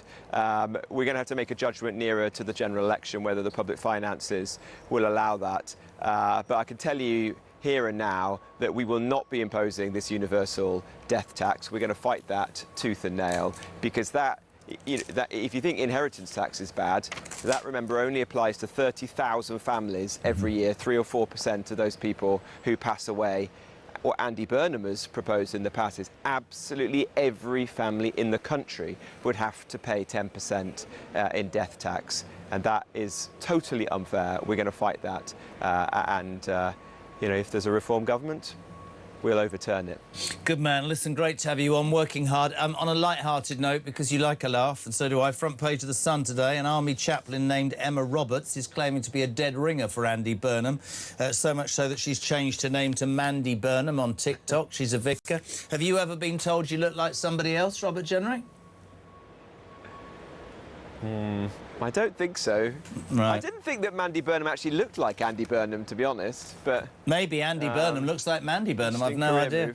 Robert, thank you so much indeed for your time as ever. We really appreciate Reform's view there from Robert Jenner, Reform UK's Shadow Chancellor. Very interesting. 7:35. Just to make the point, technically, for some reason, we can't do voice notes or WhatsApp messages. So text me, all traditional way, 87222. Start your message with the word talk. We'll get your calls on. We'll do live voice notes today. 0344 419 1000. Back in 3.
At one point, you had 15, 20 million people watching your show. Yeah, 20 million people on it. And I mean, Bob, David Bell, who's now passed away, bless him, he came into the dressing room one day and he said, right, boys, he said, do you know how many viewers you're getting? And we said, no. He said, you're getting 20 million viewers on a Saturday night. He said, it's absolutely fantastic.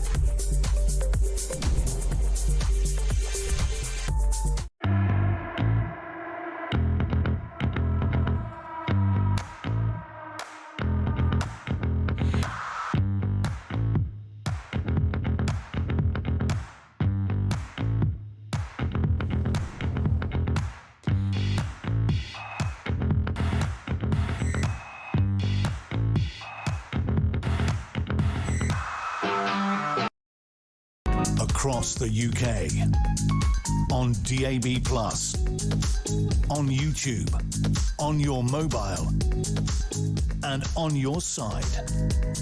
This is Talk. Welcome back. 22 minutes to 8 in a minute. Kieran Mullen MP, Shadow Justice Minister. The Tories will be on. Carl Turner, the Independent who's hoping for the whip back from Labour, will be on at 8 o'clock, trying to get as much diversity, I hate that word, as we can. If you are tuning in, thank you. Because when you do, it gives me so much more time to work out what's coming next. Technical difficulties mean we can't do WhatsApp stuff this morning, but you can text 87222. Start your message with the word talk. I love this from Dan in Leek in Staffordshire. Jez, great show. Zach Polanski has posted something offensive calling for the death of Nigel Farage, but it's OK as he's now taken it down. Didn't Lucy Connolly post something not about death and took it down but still got 3 years in jail? I would never condone what Lucy Connolly wrote, but I have to say the imbalance is frightening. Margaret says Zach Polanski knew exactly what he was doing. Now he's backtracking. What a load of BS the Green Party are all about. 0344 499 1000. Text to 8. Oh, God. Nicola in Norfolk's not happy. Did you see Burnham trying to out Zelensky yesterday? The T-shirt and the ill-fitting jacket looked horrendous and very unstatesmanlike. He should take some sartorial advice from Benedict, who turned up in a tobacco linen suit this morning. I actually, again, I'm not getting old and soft, but I don't care what he wears. I want him to do right by people and be honest. That's what I want him to do. 0344 499 1000. Let's go to Southampton. Tony, you're on Talk Breakfast. Good morning. Morning, Jeremy. For balance, right, father-in-law built a canoe business up and he had his house, etc. But he had to pay £200,000 in care home bills. Yeah. And there was left £23,000 when he died. Yeah. Right. And then on the balance of this, I mean, as a couple, I think we're worth about 600,000. We'd have to pay £60,000. It is this manageable, knowable number, right? Yeah, I mean, I've got personal experience of this, and I completely know what you're saying. You have to sell their house, and they have to, if they want to go into private care, which my old man did, they have to use everything that they've saved till they get to an amount, 23 grand, and then the state will pay for them. I don't know, it's such a difficult one. You want your best. But it would spread it evenly across the society. Yeah. I mean, there's your point. There is absolutely your point. I completely agree. And if you're going to have balance... I mean, look, I get, actually, Burnham, when he says his dad had dementia. Both of my parents died of dementia. I get it. It's horrible. I was lucky enough to be able to be there for my parents and do right by them, but there's a lot of people that can't. I'm not against changing our social care system. In fact, I'm very much for it. But what I will not accept is that you can stealthily bring in some sort of death tax and under the guise of, you know, it's all those millionaires, all those people that have made money. No, you are going to be absolutely attacking Middle Britain, people who dared to put money into a pension or save a few grand for their retirement, and people who've frugally lived to be able to pass the value of their house down. And I think it's wrong. I mean, I've said it, and I said it long before Robert Jenrick just said it. I'd cancel foreign aid and attack the welfare benefits bill and say to the feckless and the lazy, we're not paying you anymore. Get off your backsides and go and get a job. The other thing is missing is the detail, because if Mrs A passes away, do you say, well, she's worth half of £500,000? Well, she'll have to pay 25,000 now, and the husband will have to find £25,000 to keep his house. Yeah, I agree. Couldn't agree more. Thank you, my friend. Really appreciate you being on. Graham's in Scunthorpe. He says, did you know that you could take an MA course in stand-up comedy at the University of Kent? Listening to your show every day, I'm thinking maybe you could consider it. So I'm not funny. Great. Only to look at. So Burnham thinks we have too many degrees. This from someone, yeah, this is true. It's a bit like me. Not that I went to Cambridge, obviously. I went to the 75th worst university, and there's only 75. Cambridge University took an English degree. Typical Labour, pull up the ladder. Same with grammar schools. Many had the good fortune to attend and sent children to the schools, then want to destroy them. I happen to agree with Burnham, but it is the hypocrisy, says Jackie, that gets me. Hello to Woody in Melton Mowbray. What a great place. Morning, Jez. Great show. About getting the youth into employment. They should bring back something similar to the YTS schemes. The youth, yeah, absolutely.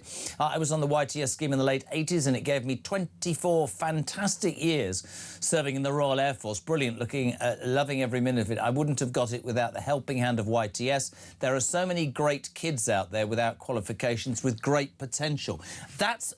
I completely agree with that. And this whole view of everybody should go to uni or college, I think is misplaced, and I don't agree. I mean, when Blair brought it in, I said earlier on the show, my 16-year-old would be much better going to work. He's at golf college, OK, but he wants to work and he wants to earn money, he wants to be successful, and that, I don't think we should take that away from kids. 0344 499 1000. Jez, why would anybody in a poll admit to voting for reform when they might be threatened or with what's happened? I think that's a really salient point. When I hear the establishment going on about, oh, the right wing, the far right, I've said this before about reform. I did an interview during the last election with a Reform candidate and a Tory candidate, and the Reform candidate was talking about secure borders, more policemen and women on the streets. You know, lo and behold, let's do something about crime, low taxation, you know, attacking and ending net zero and the welfare state. The Tory, I'll never forget this, the Tory candidate went, well, that's far right. And I went, you just lost my vote. That's ridiculous. The people who label reform and parties like that as far right are missing out. The things they're talking about are exactly what Conservatives talked about for years and years. Lucy got 32 months for a similar post after Southport. You're absolutely right. This is a reaction to Zach Polanski liking a post of a man wearing a T-shirt saying, we're making plans for Nigel. with a guillotine. Police are looking into this. Can you imagine, as I've said all morning, if the right dared to do something like that? Jez, I got told I look like an illegal immigrant. It's great. I'm currently living in a 4-star hotel. I get 3 meals a day and free yoga, art and golf and cooking classes, says Dave in Worthing. So that's working for him. Sean in Gloucester. Morning, JK. The Uni Party and especially Labour always try and tax us more. How about spending our money with a bit more thought and care? You wouldn't need as much, you morons. Good point. Can we have a Burnham checker? What's a Burnham checker? Now 8th day as PM and absolutely nothing about all these economic migrants crossing the channel. Why is he burying his head in the sand? Angry Mags. A Burnham checker. Should we have a TikTok? What we should do, Christian, is create something on screen. We'll have it 8. How many days is it going to be until Andy Burnham mentions illegal migrants and stopping the boats? Can we do... We can't do that, technically, because we can't even answer a WhatsApp. I mean, honestly, the thoughts of taking this show north, we can't even make it work in its own studio. It's all gone south. Very good. 0344 499 1000. Let's go back to the phone lines. Let's go to Wales. Alan, good morning. Christian's dad's on line 1. Morning, Christian's dad. Good morning, Jeremy. It's Alan here. Yes, how are you? I'm good. Love the show. Up every morning, 4 or 5, trying to earn a crust. I can't believe this Burnham death tax. It just, you know, if you work all your life to buy your house, if either you or your partner needs care, they put a charge on your house, and when you die, they sell the house and take the money back. And now they want to take 10% extra of what's left. Listen, mate, the reality of a death tax is that we'll be paying more tax on money we've already paid tax on. That is not in any way an inspirational message to anybody. It says to anybody, don't work hard, don't save, just rely on the state. I can't have it. I think it's fundamentally flawed, don't you? Totally wrong. Totally wrong. Agree with you 100%. And what do you think of the Zach Polanski liking the picture of the T-shirt depicting the execution of Nigel Farage? What did you make of that this morning? I couldn't comment on that live on the radio, I'm sorry. This was a live voice note. You're very, very good. 0344 499 1000. Michael in Henley. Thank you, Jeremy, for asking Robert about IHT. Now we know nothing. Saddens me as a Reform member who worked hard and achieved things. Very interesting comment. Morning, Jez. 2 things. I'm sure there was once a university degree around... around the life and times of Taylor Swift, although she's only 12. You can do a degree in Taylor Swift. And is Angry Rob ever not angry? What warms his cockles and makes him happy? Matthew from Swansea. YouTube is fine. It's great, isn't it? YouTube's usually rubbish, but YouTube's fine, and the WhatsApp system's gone up the Swanee. We don't care. Kieran Mullen, not happening. 0344 499 1000. We're trying to get connection to the Tory line, but apparently there's a problem with the line to College Green. That's it. I'm going home because I live there. Goodbye. Back in 3.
Across the UK, on DAB+, on YouTube, on your mobile, and on your side. This is Talk.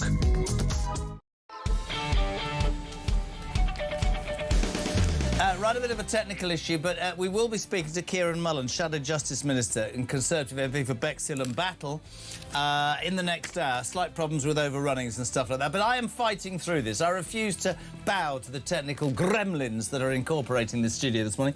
What is it, 10 to 8? We're live across the UK. Good morning, my name's Jeremy Kyle. You're waking up to the news that Reform UK have reported Zach Polanski to the police for sharing a photo of a T-shirt about Nigel Farage's execution. A man, a T-shirt, a guillotine, all of that just 2 weeks after the friend and colleague Anne Widdecombe was callously murdered.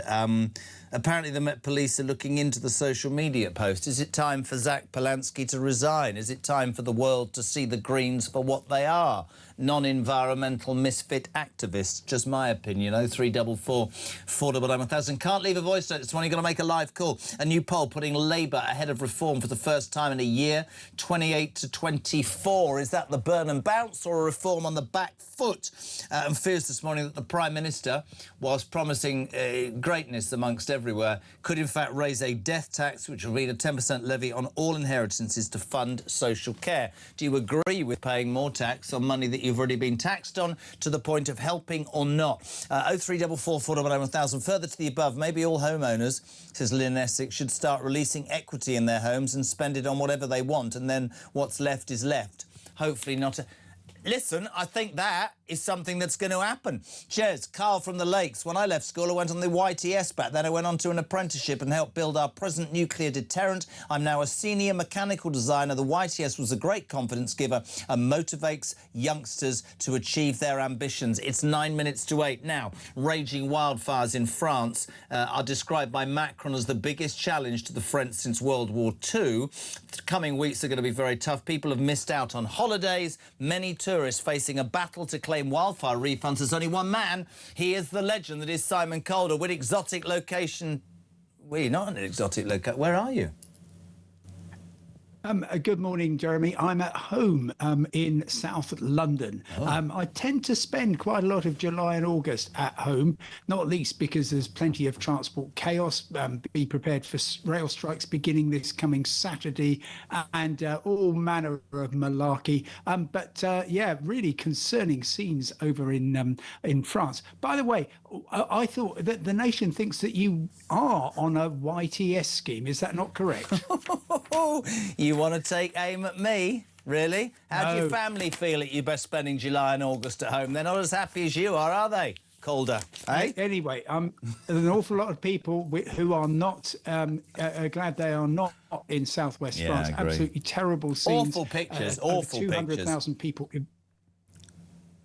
evacuated, and of course many people, I've just heard in the past few minutes from somebody who's booked to travel at the weekend to southwest France with a couple of kids going on a camping trip, and they are really worried. They've been told they cannot cancel their trip without losing all their money. It's not very and fair. Yet with the scenes that you are seeing show that there's an awful lot of concern out there. And Sophie Broca, who is the prefect of the Gironde department, so the place which is worst affected, has said, we do not want people here. Please go away if you're already here, and don't come here if you have if you've got a holiday booked. Go somewhere else instead until we are in a better position, because otherwise you might just become part of the problem. Well, the one thing that you've always been is a voice for those people who have booked a holiday or have booked travel and don't know how to get their money back or whatever. The story that you just told about a couple who are telling they can't cancel, that's appalling. If you can't, I mean, Bordeaux is under fire. They're saying this is going to continue to spread. Macron himself says the coming weeks will be tough.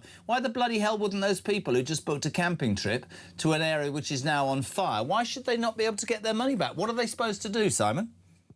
Well, I've been trying to find out, and this has only happened in the past few minutes, where exactly the camping location is, because actually, while this has been absolutely devastating for certain parts of France, west of Bordeaux, southwest of Bordeaux, actually life continues elsewhere in southwest France. And it may be that their holiday company, which might be further down the coast in somewhere like Biarritz, is simply saying, look, you can come and have your holiday. It'll be perfectly normal. I think, by the way, people who are in that part of France are going to be very aware that there are forest fires simply from the smell in the air.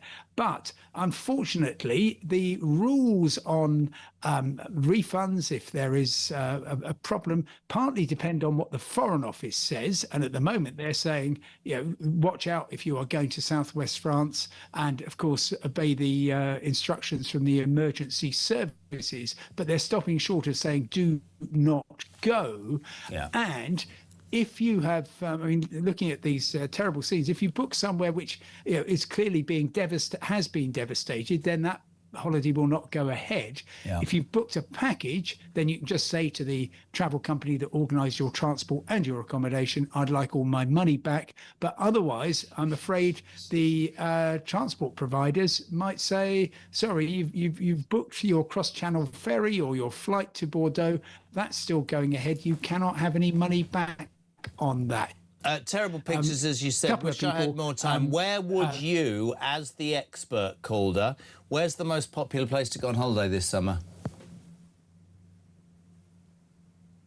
Greek islands, I would definitely say, yeah, it's going to be warm, but very beautiful, extremely low cost. There are some fantastic deals for families, even now, peak of the summer season. Just talk to your travel agent and they will sort you out with a great deal. And one final question, because we like a laugh, we love you. You're like a piece of the furniture here. This morning on the front of the Mail, a chaplain called Emma has decided she looks like Andy Burnham, so she's renamed herself Mandy Burnham. Who have you been told you look like in your life, Mr. Calder? All sorts of people. The excellent Nicholas Crane from Coast. Also, I think Jeremy Clarkson described me as Professor Stephen Hawking's look-alike. I've also been described as Louis Theroux, interestingly, although I think he's rather younger and more handsome than me. And even Radio 2 and Channel 5's Jeremy Vine, whoever he is. Never heard of him. Calder, right? The Stephen Hawking thing's brilliant. You're a legend. Thank you. We'll always have you on. We appreciate everything you do at home in South London, talking about those wildfires in France. Almost 8 o'clock. We've got Carl Turner. Has he got the Labour whip back? Or whip? Or even whip? We're back after the news at 8 next.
Jamila Jamil, who has made her career out of calling people out on literally anything with the faintest whiff of controversy, only to find herself in controversy time and time again, whether it's feuds with celebrities, social media rows, accusations. She even disowned her entire family, claiming that they are fat-phobic.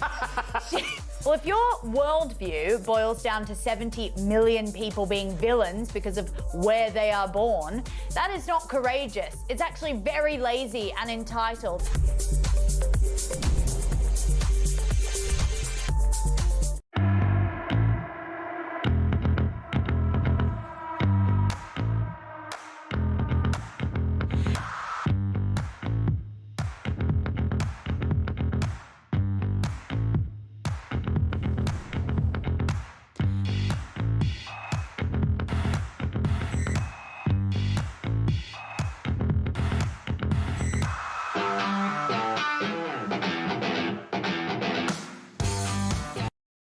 across the UK. On DAB+, on YouTube, on your mobile, and on your side. This is Talk.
Across the UK. On DAB+, on YouTube, on your mobile, and on your side. This is Talk.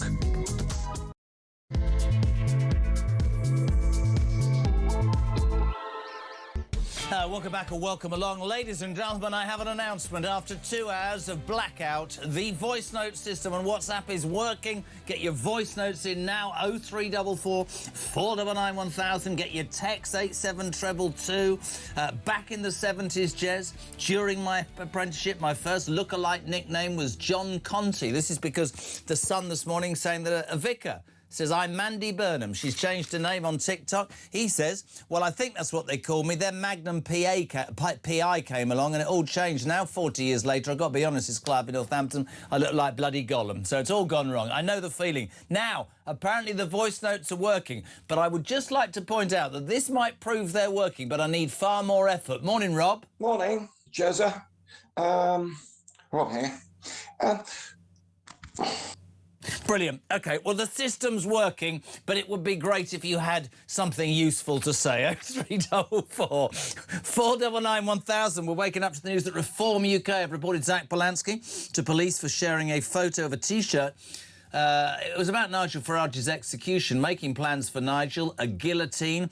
What do you make of that? Is this a resigning manager for the breast whisperer, Dave Polanski? Does anybody really care about the Greens? Their opinion poll ratings have started to drop well before this. I think the left are rowing in behind Burnham. Meanwhile, a new poll puts Labour in front of Reform for the first time in a year. Great news for the Labour. They're all moving behind Andy Burnham. But he, of course, making a series of announcements, will be held to account, not in Parliament, no scrutiny, but when he announces things like his this dreaded death tax, which could mean a 10% levy on all inheritances to fund social care. We all agree with funding social care. I'm not quite sure whether you think that paying tax on money you've already earned and paid tax on is an altogether good thing. We'd love your thoughts. 0344 499 1000, text to 87222. And a Palestine protester, my favourite story of the day, who scaled Big Ben last year, has avoided jail.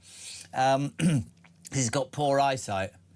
So he was on, there he is, he's just watching, 17 hours he was on Elizabeth Tower. It cost the taxpayer and police $92,000, but the judges let him off saying he had bad eyesight. Is there any truth in the fact that he actually thought he was climbing a ladder? I've no idea. 0344 499 1000. Let's go north to Hull East. We love him. Independent MP Carl Turner. Morning, Carl. How are you? Good morning, Jeremy. We're on holiday in Greece, Jeremy. We're in Airbnb, but we've been camping, so we're... that's where we are at today. Hold on a minute. I can tell you've been camping. You haven't got your iron on your T-shirts creased. Have you got the whip back yet, Turner?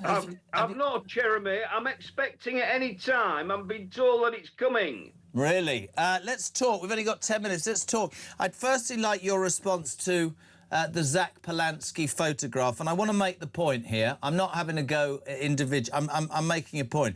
If the right had posted a picture like that on the back of what happened to poor Anne Widdecombe, there would have been a bloody outrage. Zach Polanski, I think, I mean, more than a resigning matter, is disgraceful, isn't it, Carl? I think it's absolutely terrible and crass and uncalled for and stupid.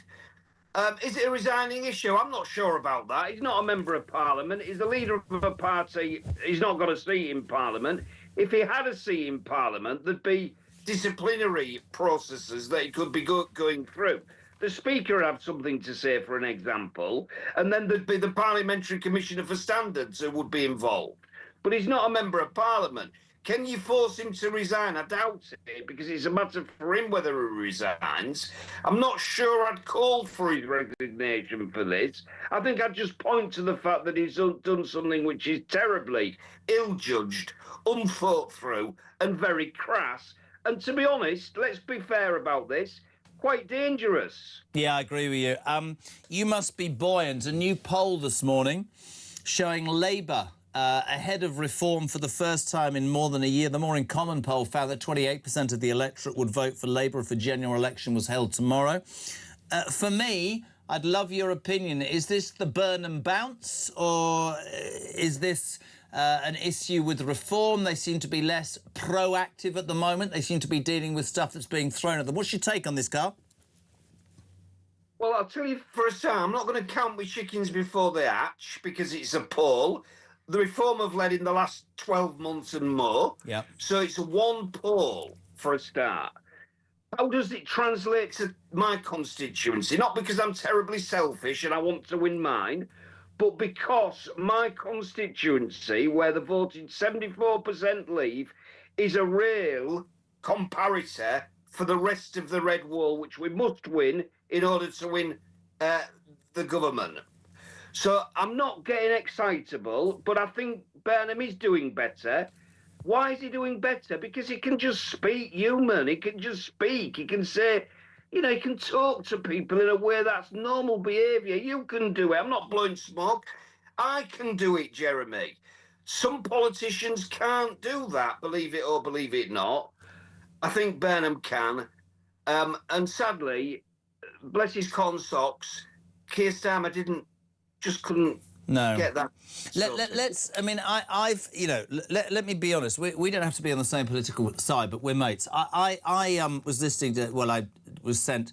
Somebody on the left was saying, yeah, but that's typical of Talk and Carl and all those people. All they'll do is they'll just go, yeah, well, he's good, and I've said that communications-wise. I've said it for the last week. I think he's brilliant at that, but I think it's also perfectly relevant to say that we have to hold his feet to the fire, because it's all well and good. No scrutiny in the House of Commons, 6 weeks to make whatever announcements. You can talk about your buses, you can talk about your VAT. We need, as a country, because of the state we're in, you will agree with this, to know how these things are being funded. So this morning, of course, the papers, all of them talking about this dreaded £18 billion death tax nightmare. Andy Burnham's always spoken about how he'd like to levy 10% on all inheritances to fund social care. What's your view on that as a policy? Because that's about as popular as Zach Polanski on this station. Well, I doubt whether he's going to do anything which is terribly reckless. I think policy which comes from number 10 and number 11 is going to be cautious. Why do I say that? I think because John Ely is not a loose cannon. He's just not. I think he's just as cautious as Rachel Reeves or any other Chancellor, frankly. So I don't think there's going to be anything reckless happening.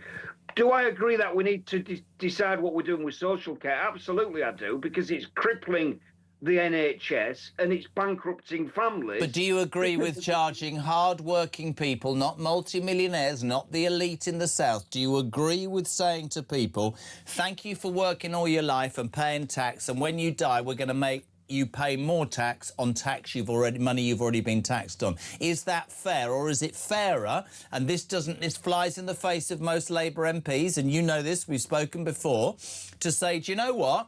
We've always been a country that gives foreign aid, but we're giving 11 billion quid when our own country is, in all respects, on its arse. Should we not look at that, and should we not also say, for the first time in history, I think all parties, look, we love the welfare system for what it was meant to do, but there are feckless people taking advantage, and I could find 20, 30 million there and 10 billion I'm talking about here, by the way, in terms of foreign aid, and that would sort out social care and that would sort out defence. But it will take your Prime Minister to stand in front of your parliamentary Labour Party and say, we need to do something about welfare. Whether you like it or not, there are people taking advantage, Carl. That, to me, is what Burnham can do and change his whole political career. Do I think he'll do it? I don't know.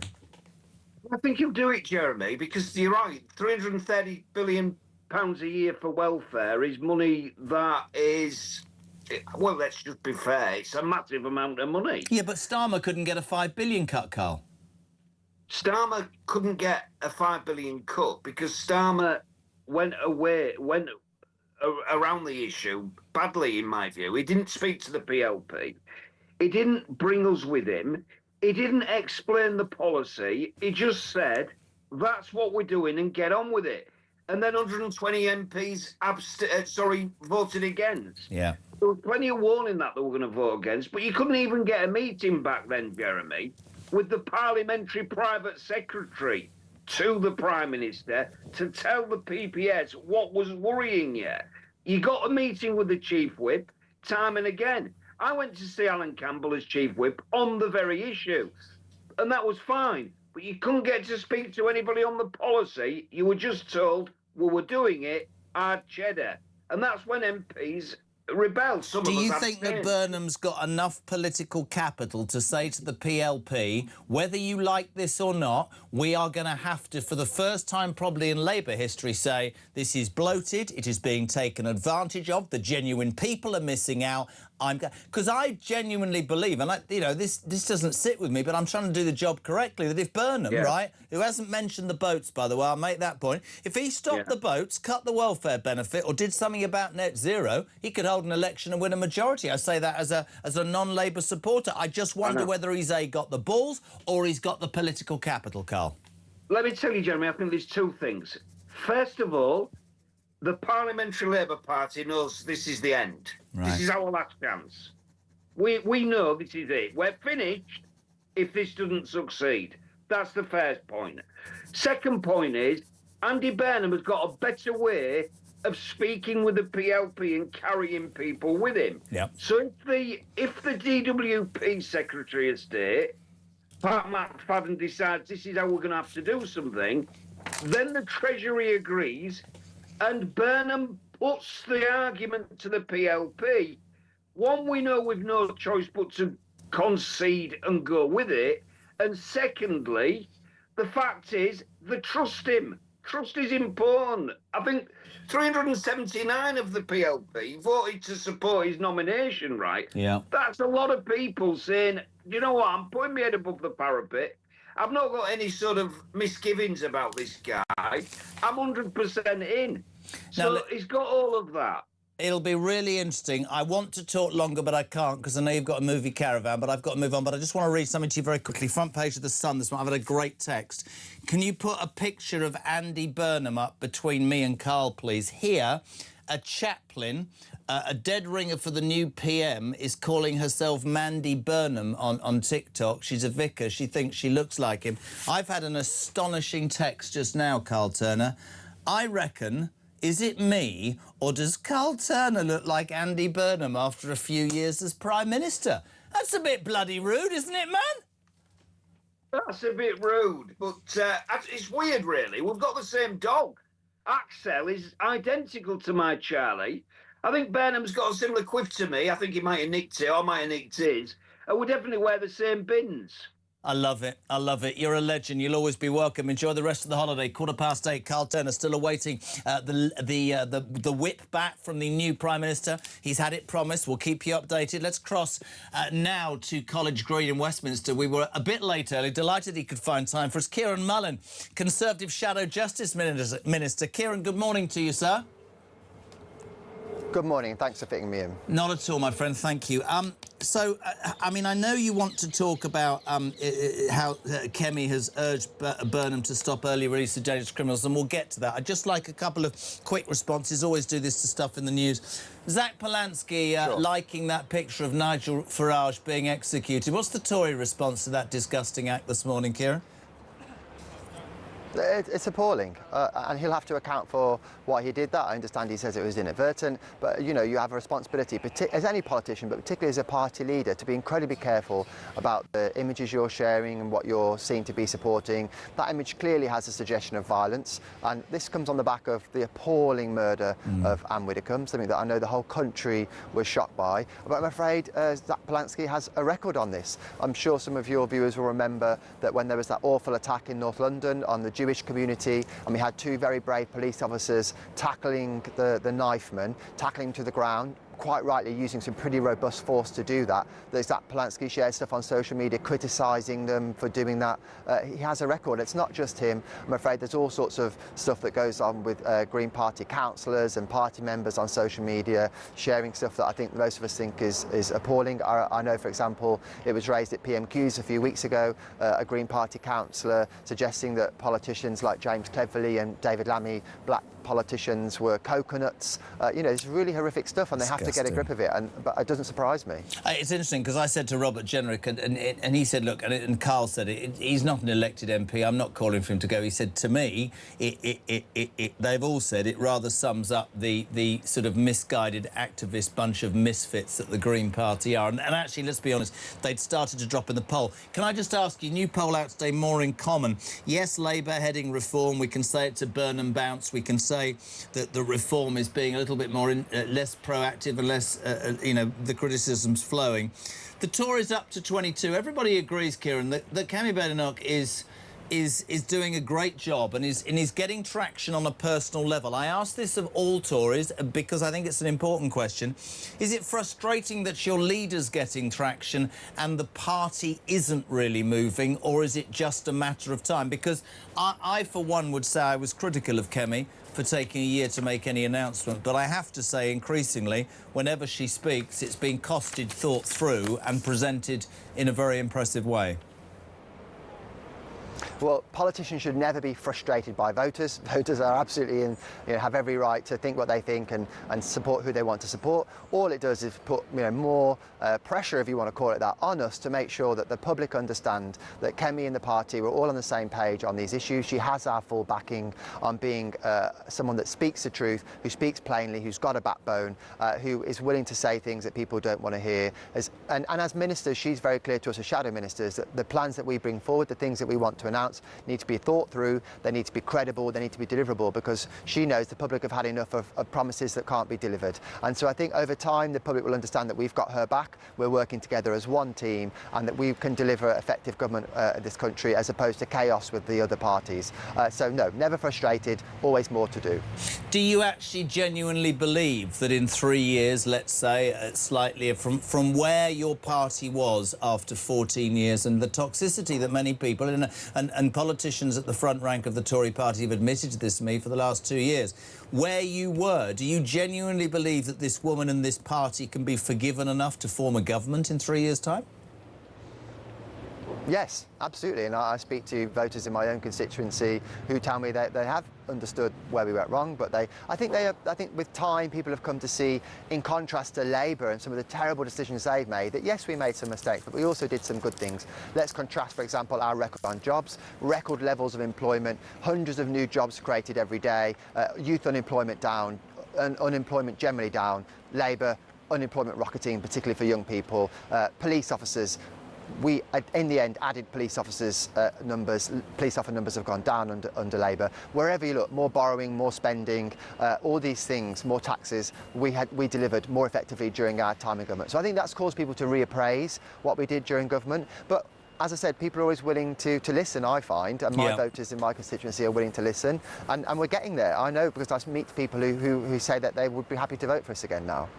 Let's just talk about, you're the Shadow Justice Minister, Kemi Badenoch, in the last couple of days, urging Andy Burnham to stop the early release of dangerous criminals. This, of course, was highlighted because of that appalling story the other day. PC Andrew Harper, who was killed, dragged behind a car that he was trying to stop. 3 young youths, one driving it, got 18 years, 2 on the back, got 13 years.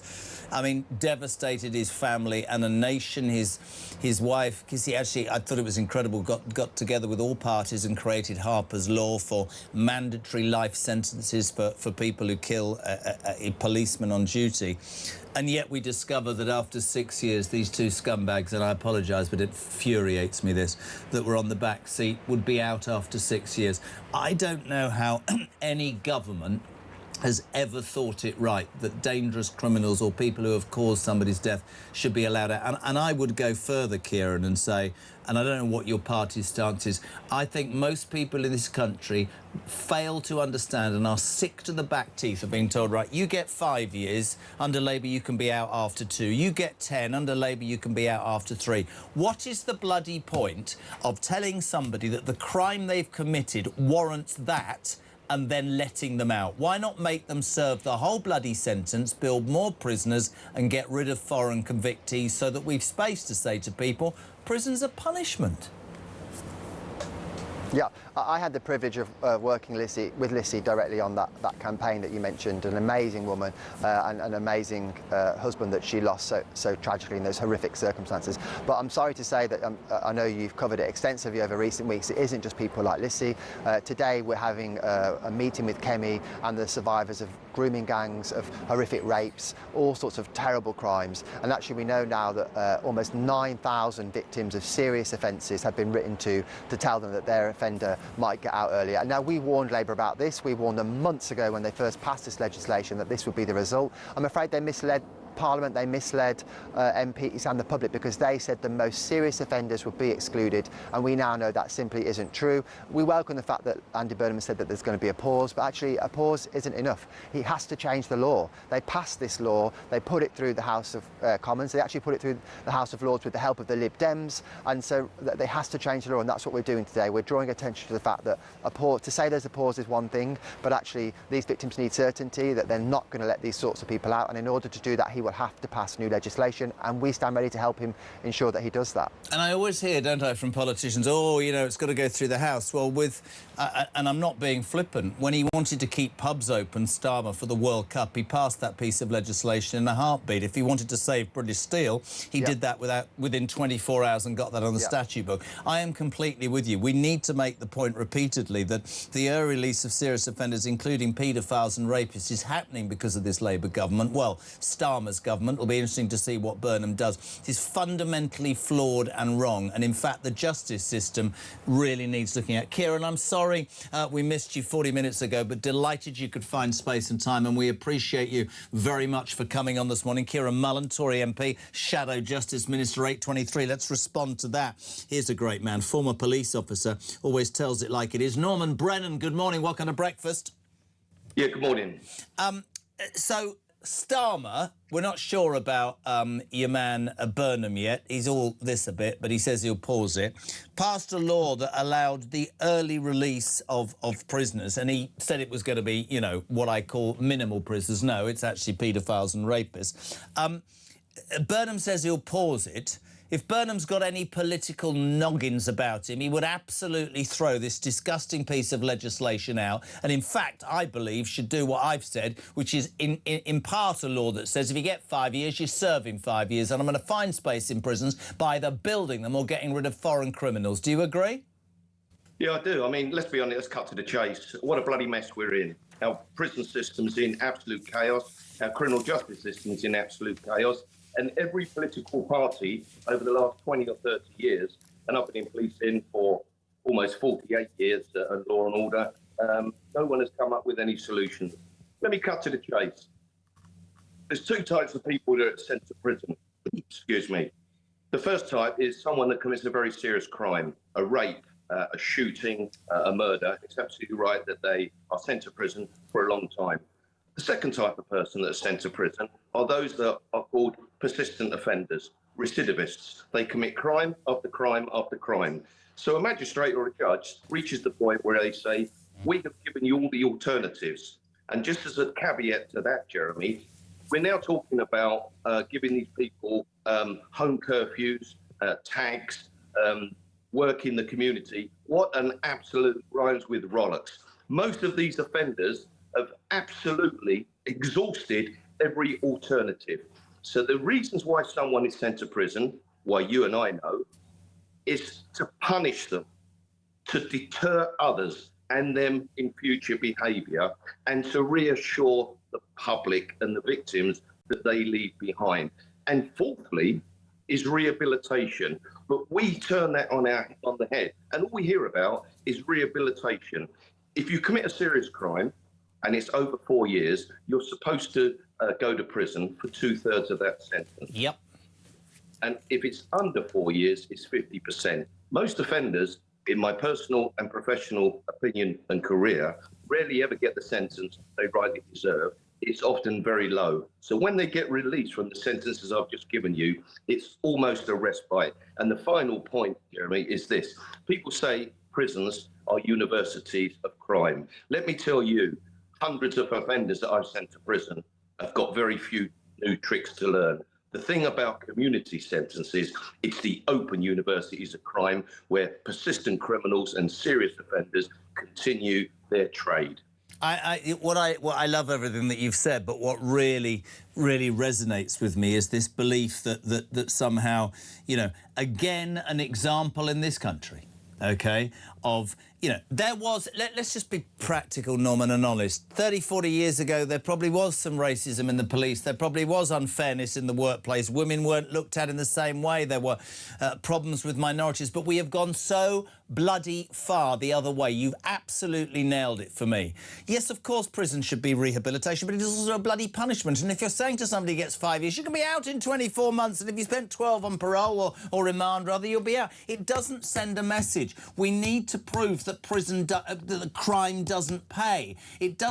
That doesn't get created if you say, oh, don't worry, mate, we'll let you out because we need some space for somebody else. We need to prove to people, and you said as a deterrent, if you do that, if you get fired with a knife, you're going to prison under my rule for 5 years. You're not coming out. You're going to learn what it is to break the bloody law. We're not going to wipe your backside and say, oh, I know you've committed a crime, but let's get you a job. No, let's not. Let's make you understand that you broke the law and you've no place in civil society with the behaviour you've shown. What's wrong with that? Jeremy, I'm an old fart. I'm heading towards the purple curtains and the soft music. Oh, God, so am I. For 50 years, since I was 19 years of age, I've been involved in policing and law and order and caring for victims. My expertise is homicide, gun and knife crime. As a lead expert on law and order and policing in Britain, we are in such chaos. I cannot see from the political parties we got, whoever they are, anything changing in Britain for the next 10 or 20 years. But it needs to, Norman, it needs to. Parties need to listen, right? Oh, but they're not. They always listen, but they might as well throw their notes in the bin as they go out. Because you and I know that the prisons are full, and the reason they're full is because no political parties had the will and the foresight in the past 20 or 30 years to build new prisons. How can you say to victims of society, when it's the duty of a government to protect its borders and streets, I'm sorry, we got too many people in prison. The person that committed that crime against you and devastated and destroyed your life will soon be out or not even go to prison. And you can when add they do go, it's for a short time. And you could add to that, that's if the bloody police who were decimated, starting with Theresa May, let's nail that, even bother to either turn up or have the manpower to turn up and look into your crime. Because nowadays you can get 6 months off work by filling out a form and saying you've got anxiety, and now you get told just fill in a form, we'll give you a crime note, you can get your insurance, and all of that disappears. I'm so with you. You know, to me, you're right, all politicians. We need to have the balls and the courage and the gumption to say you've committed a crime, you're going to prison. We can make spaces by, as you quite rightly said, building more prisons, getting rid of foreign criminals, freeing up the space and sending a really strong message. Because if prison isn't a deterrent, what the hell is... But you get them all, Norman, they go to me, yes, but what you've got to understand is we need to rehabilitate these serious criminals. What about the victim? The victim wants some justice, and the justice is you've done the crime, you're going to do the time, and you're not getting out in the meantime. So I see it, mate. That's exactly how I see it. Sum it up. I'll tell you what, if we had the will, we would make sure that the streets of Britain and our borders are safe. The sad reality is we have political leaders, all they do is snipe at each other and they bear bait in Parliament. And people like you and me, we park our cars, we leave our bikes locked up, they're stolen, they're actually nicked, and people's lives are devastated. It's the victims that pick up the devastation and serve the true sentence of the trauma and stress and having to pay out to replace their cars and replace their bikes that are stolen. And when you say to the criminals, well, look, we've got too many people in prison, we're not going to send you to prison or send you there for such a short period of time, it's basically a license to steal and commit crime. Couldn't agree more. Norm, it's always great to have you, and you don't look a day over 68. Honestly, watch him smile. He did smile. There's the boy. Thank you, Norm. We'll speak to you very soon. Just gone 8:30. We're live across the UK. Breakfast on Talk, the home of common sense and the home of Alarm Clock Brit. You heard there from Carl Turner awaiting the whip back. His thoughts on, of course, Andy Burnham. We heard from Kieran Mullen, Shadow Justice Minister, about how he believes the release of early criminals, as do the Tory party's disgrace, and Norman Brennan saying we need to toughen up. That's what you get on Talk. Common sense, honesty, and most of all, we need a drum roll, because 2.5 hours into the show, the voice note system is working. Darren, good morning. Morning, Jeremy. Absolutely balanced show. A few technical issues. You should speak to Mark Doland. He's got a great team. I'm furious, absolutely furious about Zach Polanski. Supposed to be the head of a party, supposed to be ahead of a responsible party, calling for the death of another human being. What a horrible, horrible, horrible man. We, the British people, have had enough. How dare these people operate in our establishment, Darren Bristol, have a great day.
Absolutely nothing.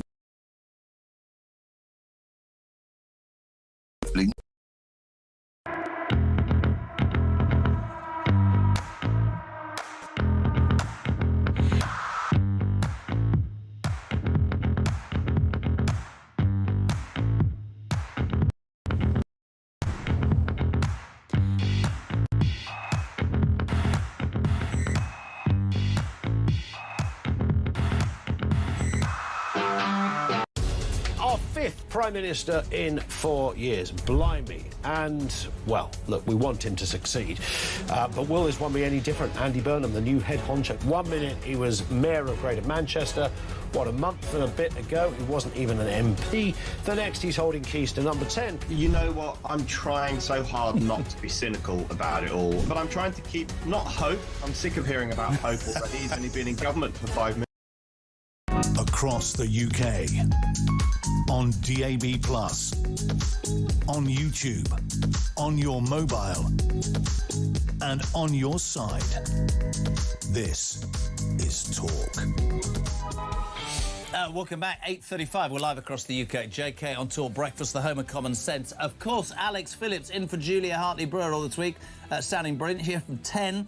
Ian Collins, the housewife's favourite. Well, Mrs. Carl's favourite. He's here from 1. And Kev O'Sullivan here from 4. Sounding brilliant on drive time. Sorry, could I just point out that last voice note, Jez, you need a better team because, like Mark Dolan, right? He's called Dolan, not Doland. They're my team. I lend them to him on Friday. So actually, it's not their fault. It's not my fault. It's just, anyway, we're cured. However, when it comes to voice notes, which have become a staple of this programme, I'm still looking for more quality. I don't mean quality in terms of technical. We've sorted that. Morning, Johnny. Morning, Jezza. It's Johnny in the van. Great to hear that the WhatsApp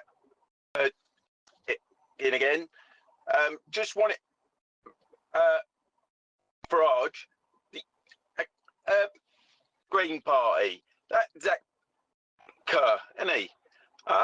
Honestly, great, mate. Keep it up. Brilliant. So the concept works. People are back, honestly, fantastic. 0344 499 1000. Chris says Polanski is a disgrace to politics, promoting for a fellow politician to be executed in the wake of that appalling Anne Widdecombe murder. Jezza, regarding the breast whisperer, let's see if two-tier policing rears its ugly head and lets him off with a caution. Of course it will. Absolutely will do. Sorry, can we get this right? I've given up, says Michael Hamlin, on all our so-called politicians and political parties. Everyone, it's all talk with no substance and certainly no action forthcoming. Being a Reform UK member, they also appear to have lost their momentum. Until we get common sense and our British values back in politics, it's only going to get worse, which I believe is now too late, and multicultural politics is here to stay, regardless of what we're told by our so-called bosses. Michael in Milton Keynes. Text 87222. Start your message with the word talk, and you can indeed send a voice note, just a better quality than Johnny, on that number, 0344 499 1000. Of course, Andy Burnham became Prime Minister a week ago and under no scrutiny from the House of Commons, has a free rein for 6 weeks to spout out what, and let's be honest, I said at the beginning, he's good at the optics. He's certainly better at politics than Keir Starmer. I think this phone would have been better at politics than Keir Starmer. But I think people who care about this country, people who aren't seduced just by the words, have every right to say, hold on a minute, how are you going to pay for this? We woke up this morning to hear that there are fears that the Prime Minister will impose a death tax, which could mean a 10% levy on all inheritances to fund social care. So you're going to charge you tax on money that you've already paid tax on when you're no longer here, so that your relatives miss out. I'd love your thoughts on that, but a man who's written an amazing article today, page 10 of The Sun. Good morning to Ian Drury. How are you, my friend? Jeremy. Burnham silent on immigration. We all know about your Smith's Gold Disc and the Scampy Fries PM, but what about the migrant votes? Absolutely nailed it. We've heard nothing about potentially, I would say, the biggest thing in British politics and in people's minds. It's, I mean, there was a YouGov poll the other day that said that immigration is as big a priority for the public as the economy, and people are particularly sick to death sick to back teeth of illegal immigration. You know, our borders are wide open. It puts, you know, our security and safety at risk, and it costs us a fortune. And this is no longer just small boats. I mean, we've seen in the past week since Burnham became Prime Minister, these supersized dinghies, the so-called Burnham boats coming over, one of them carrying 165 fighting-age men. You know, who are we letting into this country? Can I ask you a question? Because I don't... I mean, you know far more than me, but I don't understand, right? So If you are Andy Burnham, right now you have political capital that nobody else has. You've had 400 MPs who have brought you from outside, given you the keys to 10 Downing Street, and they know that he is their last chance. Which is why I said earlier this morning, has he got the balls to stand in front of the Parliamentary Labour Party and say, we're going to have to do something about welfare, whether you like it or not? And Carl Turner said, you know, he can take them with him because he's got an approach which is different. Why in the name of God have a succession of politicians never, ever stood in front of the British people and gone, I know what your number one concern is, and I'm not going to fudge the issue. I'm going to send in the Navy, or I'm going to make you guys understand that I'm putting you first. Is there... People tell me, and they go, there's no will to do it. People don't want to do it. Why not? Our country is under enormous pressure, and illegal migrants are making it worse, and that's what people want. They want action. They genuinely do. They do, and as you say, you know, where there's a will, there should be a way. Do you think politicians, he says, dribbling, do you think politicians don't want to do it? Scared of it? Yeah, I think over the past 10 or 15 years, to the shame of the Tory party at the time, you know, they didn't want to get a grip on this. They thought, you know, they all thought the same thing. You know, the immigration is a good thing. It improves the economy, which we all know that it doesn't anymore. You know, they're unwilling to take the tough decisions that need taking. Do you think Burnham can? No, I mean, Burnham is...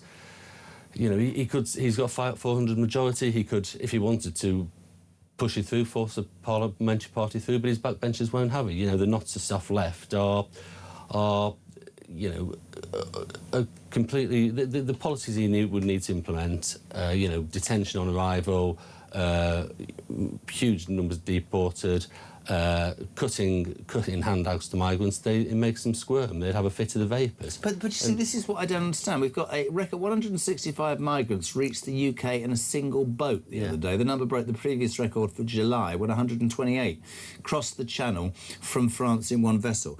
You say they get the heebie-jeebies. If that was me, I'd stand in front of the British people and I'd go, hear me out, you'll think I'm mad. We opened our borders and were sold the BS, frankly, that everybody that came across was a doctor or a surgeon. When that didn't wash, they said to us, these people will do the jobs that are essential, like hospital porters and fruit pickers, to grab two examples. Do you know what I say? I'd close those borders, right, and I'd say to the 2 million feckless people who are taking advantage on benefits, because that's another thing that people need to have the balls to talk about, do you know what?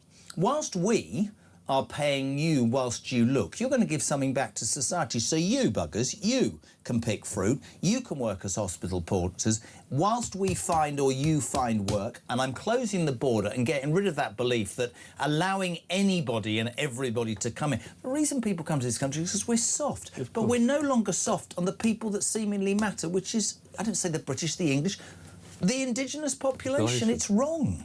So wrong. And I would have thought it's a massive win for any politician. If they had if he had a smidgen of political nous, he would press on with tackling this problem. We've seen over the last, only on Sunday, the Sun on Sunday revealed a group of migrants suspected of fleeing to the UK in a small boat. Hours after stabbing a man to death on the beach in northern France. Who are we letting in? And if he had this is increasingly salient with the public. And the more mainstream politicians don't grasp the nettle, the more they will look to somebody who will grasp the nettle. And it will take guts, and it will take pushback against the establishment blob, the civil service. You're going to have to repeal the Human Rights Act. You're going to have to go through the left-wing, the activist judiciary like a dose of salt. You're going to have to curb legal aid and judicial review, put people in detention camps and say, if you're there and until your asylum claim is sorted out, and if it's failed, you stay there. But it's like we're having this discussion, right? And if you're so in politics, presumably you go into politics with a view to offering real change. If you were in any way acknowledging that you've got your finger on the pulse of the British public right now, this would be the number one concern. So I can never work out whether it's fear of not having the answer. A fear of the opposition that you get. Because, Reform will say, detain and deport. And then you look at America and people say, what, are we going to have ICE? We don't have guns. But if you're not here legally, I saw a great... I'm sure you've seen it, Ian. There was a great clip which keeps coming up from 1983 with Thatcher, and she was asked a question, have you seen it? And she said, if the right honourable gentleman is suggesting that people should be able to come to this country illegally and not be deported, but be allowed to settle here and not work, he's talking about international chaos. That was 42 years ago. Make of what you want of Margaret Thatcher. I thought she was bloody fantastic. That's what she said, and that's where we've got to. And, of course, the other argument is it's always Britain, isn't it? Because we give more. They go through 7 safe countries. They don't bring their wife and children. It's all go to Great Britain. Yeah. And I think the British people have probably allowed this to go for ages, but now they won't. I think that's right. And they are looking for politicians who have answers to these problems. You know, as you said at the start, Burnham said he was going to do politics in a different way. He was going to listen to people's priorities. Well, listen, mate. What has he done? You know, he's talked about scampi fries and his Smith's gold disc. You know, this looks great on TikTok and social media, but is it solving the issues that the public want to be solved? Let's have a voice note which is very relevant to what we're talking about. Mick, good morning. Morning, Jazzy. If only we could stop being the World Health Service and the World Welfare Service, where we give anybody from all over the world benefits when they haven't put a single penny into it, then we might not have to tax our dead people. Hey, let's start taking care of the UK before we start taking care of the whole world. And you see, for me, Ian, right, I don't... Tell me if you disagree. I like disagreeing, but I don't understand how anybody can call that sort of attitude, oh, that's far-right, populist and divisive. No, it's not divisive. This man's worked all his life.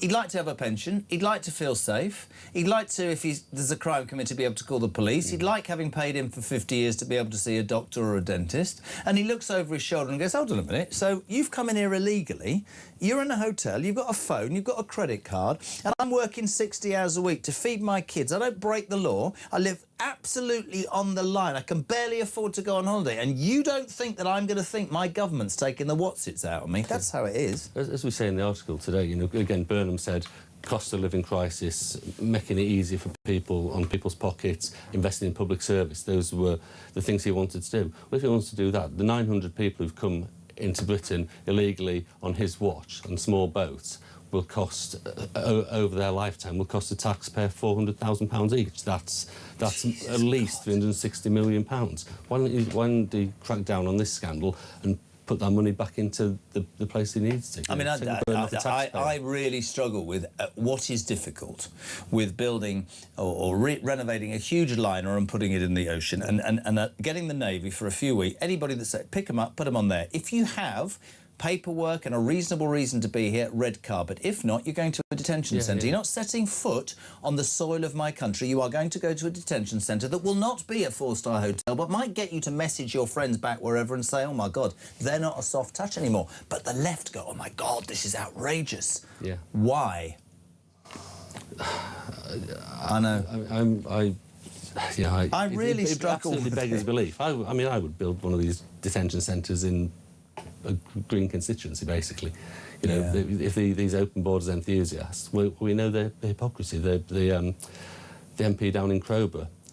Oh my God, Crowborough. Her name escapes me.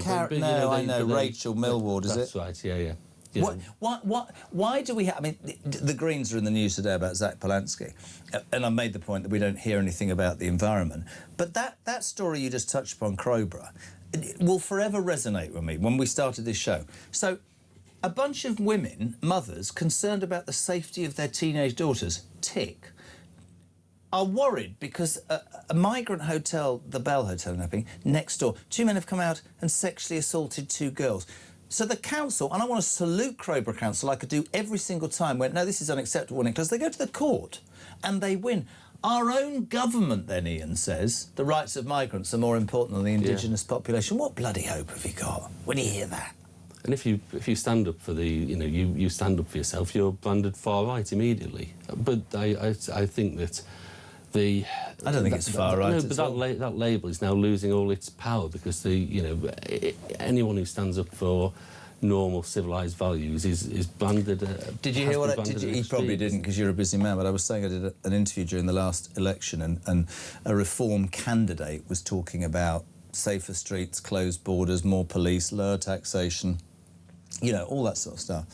And the Tory jumped in and went, that's far right. And I just looked at him and I went, you've lost my vote. That's what we were brought up on. Good conservative, save before you spend, the community, family, all that stuff's gone. It's gone because we've wiped the backside of almost anybody and everybody to the detriment of our own people. But and you know what I find really, and it's a great article, De Burnham's silent on immigration. The Sun, Talk, there aren't many of us that are talking common sense, are there? No, and that's what the public are increasingly crying out for, isn't it? Just an outbreak of common sense. I mean, somebody on the left said about this, are you just going to find problems with Andy Burnham? Yeah, I am, because do you know what? I want him to succeed, but I want him to explain how we're going to pay for this utopia that he's talked about. That doesn't make this station far right. It makes this station, I think, the common sense, and I'd say the same about The Sun. Good man. Get it today. The Sun, page 10, Ian Drury. We know all about your Smith's Gold Disc, Burnham, and the scampi fries, but what about the migrant boats? The one thing he has not mentioned by day 9 of being the new Prime Minister. Thank you, Ian Drury. Fantastic article. 10 to 9. Dave, good morning. Morning, Jazzy. Dave in Stoke. With regard to Burnham and his dead body tax, let's call it what it is. He's going to tax dead bodies. Well, didn't the Conservatives try to do something like this? Labour called it the dementia tax, and all of a sudden it disappeared. Let's call it the dead body tax. He's taxing the dead. Bye.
Across the UK, on DAB+, on your smart speaker, on your smart TV, and on your side. Yeah, give him a listen. He's sounding fantastic. 4 o'clock, Kevin O'Sullivan on Drive. What is it, 8 minutes to 9? We're live across the UK, and after 2.5 hours of technical crap, it's working. You can leave a voice note. Rossi, good morning. Good morning, Jezza. It's Rossi from Manchester, one of your regular listeners here. Top show as always, even with the problems that you're having there with the old technology. Yeah, this Polanski, he's a nobody. He's trying to draw attention to himself by saying something that's going to get him the attention. And that's all it is. He's a nobody, he's a loser, and the country's seen through him. So to do this, and after that lady got sent to jail, the tweet, mate, they should throw the book at him. They should absolutely throw the book at him. They want to make an example of people in this country and say that they're doing something. Even Andy Burnham now, if he wants to get the attention that he needs, he should be jumping right on this. These are political things, political issues that are to do with it, even if it's crime or whatever. He needs to jump on this right now, and he'll get the British people's attention. Anyway, if we can't have Farage, I'm saying let's go Team JK. Why the hell are you not running for Prime Minister? Because you're saying all the right things, my man. I'll vote for you. This British public, they adore you, mate. Get yourself a candidacy. We're all behind you. Send him the tenner in the post. Listen, can you imagine me, the Right Honourable Gentleman's a tosser? I'd tell him, seriously, I don't think it's rocket science at all. I could stop the boats, I could sort out welfare, I'd sort out... Honestly, you think I'm joking? Bloody right, there'd be no foreign aid, I'd build prisons, I'd get the Navy in the Channel, honestly. Imagine the rubbish I'd get. Jez, is Norman Collier in charge of the... Do you remember Norman... You don't remember Norman Collier? OK. Norman Collier was fantastic, and he used to... That's what they're saying. Anyway, look, that's past. Jess, I can't understand why you get a lesser sentence if you plead guilty than if you still have committed the crime, says Diane Parr. That's because that's a sensible reaction. Jez, great show on the prisons. Have you seen the Richard Madeley prison documentary in El Salvador? Built in 7 weeks, massive reduction in crime rate. El Salvador now a safer country than the UK, says Dawn in Durham. Can you imagine El Salvador is a safer country than the United Kingdom? Big M, let's do some sport. 90 minutes in 90 seconds. From The Sun. So, very good morning to Justin Allen, Chief EFL writer. Good morning, my friend. How are you? I'm all very good, Jeremy. Yourself? Well, not too bad for a balding old house. Oh, there you are. There's you. The Sun Sport always has the news. I know it's not EFL, but shocking. Chelsea, who buy anybody who's about 11, are in the market to buy maybe both Danny Welbeck from Brighton, who's in his 30s, 35, and not Dean Henderson. What's he called? Jordan Henderson, the man who managed to play no part in the World Cup but get booked and break his arm. Is this a major change for Chelsea, my friend? The future's bright, eh, for Chelsea? Yeah, I mean, the combined age of 71 years old. So next season, we really could see, quite literally, the Chelsea pensioners, couldn't we? But don't they need that spine? Don't they need experience? Isn't that what they're missing as a team? Yeah, I think you're right. They do need that experience. I mean, they've spent £226 million so far, haven't they? Obviously, Morgan Rogers has come in for 117. They bought a couple of players from abroad, Marco Palstra, for example, from Atalanta. A lot of good young talent. But, you know, and of course, when you buy more experienced players, they actually cost less. I mean, they're going to get Jordan Henderson on a free, for example. I suppose Danny Welbeck's going to fall around about the £10 million mark. So it makes financial sense. But look at Danny Welbeck. He scored goals for fun last season, didn't he? And I couldn't believe, actually, that Thomas Tuchel didn't take him to the World Cup. Obviously, Henderson might have been handy had he not, jumped over the advertising. Handy. Very good. Yeah, love it. I just think it's interesting. Chelsea's been run by Blueco as a business. And actually, if you look at any successful team in the land, they obviously need experience. Just one other story quickly. Arsenal in the race for Vinicius Junior from Real Madrid. That would be an astonishing piece of business, wouldn't it? An absolute marquee signing. If they were to get him, that's the signing of the summer, isn't it? In world football, quite personally. And I think that pretty much would nail them for the Premier League. I really do. Interesting. Who do you support? West Ham, Jeremy. West Ham. Love the boy. We're favourites to go back up. Good news about Jarrod Bowen staying. Yeah, that's fantastic news. I spoke to his dad, actually, a week before he signed it. He told me he was going to be staying. I mean, they've done a very clever deal there where, he takes a massive pay cut, but he'll get his money back at the end of the season if we get promoted. And if we don't get promoted, he'll leave, really, for next to nothing. But, no, that's great. With his head held high. Good to see. Justin, sorry, mate. I know it's always a quick thing, but we love having you on, and we certainly love a fellow West Hamite. Good man, thank you. Couple of minutes to 9. We'll kick off the next hour. He says, furiously searching for his paper. We've got a great final hour. Sir Jacob Rees-Mogg is on the show. Sir John Curtis and Andrew Lowney. All that after the news at 9, which is next.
Our fifth Prime Minister in 4 years. Blimey. And, well, look, we want him to succeed.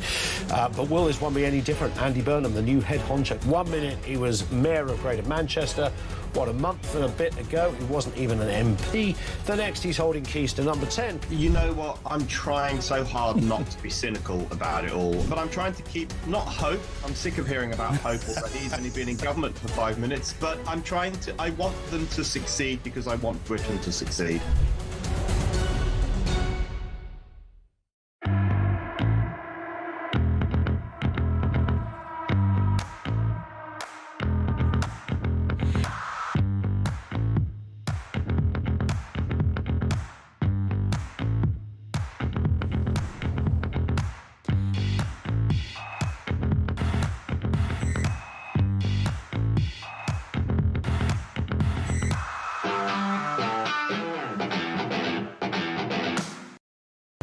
Across the UK, on DAB+, on YouTube, on your mobile, and on your side. This is Talk.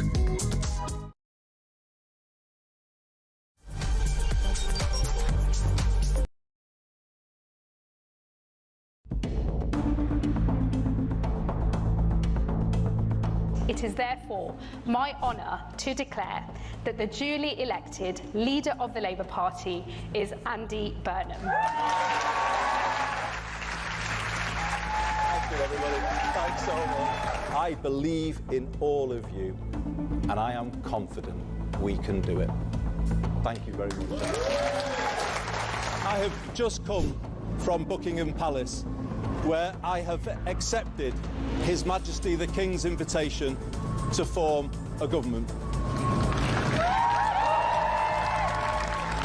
I know people at home are fed up with politics.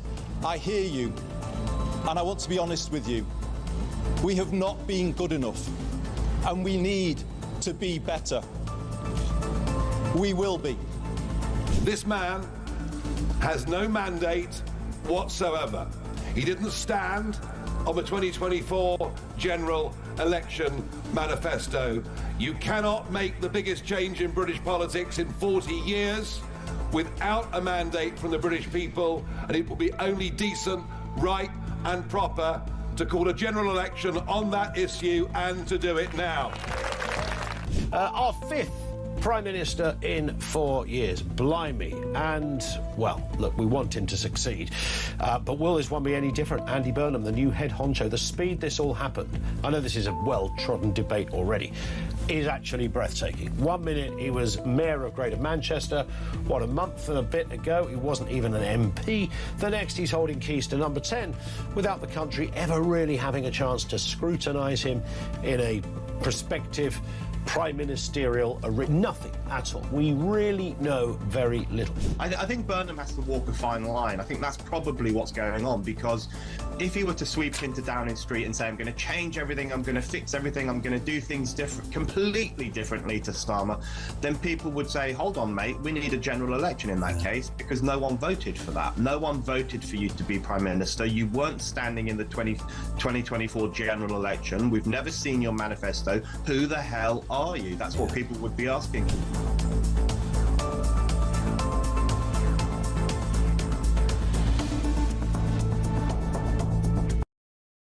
Across the UK, on DAB+, on YouTube, on your mobile, and on your side. This is Talk.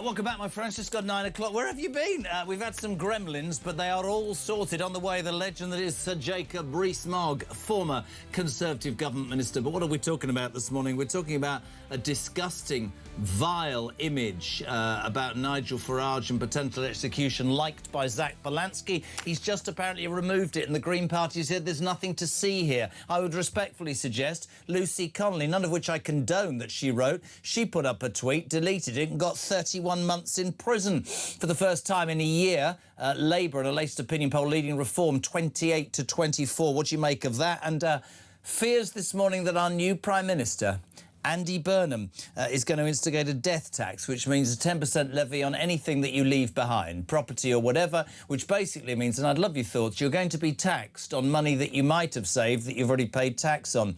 Also, loads about the early release of prisoners. Elaine says prisons should go back to stripy pyjamas, bread and porridge. Thank you very much indeed. Annie says, I know a bloke in prison. He's got a TV, fire stick, an air fryer, a kettle and a phone. What sort of bloody punishment is that?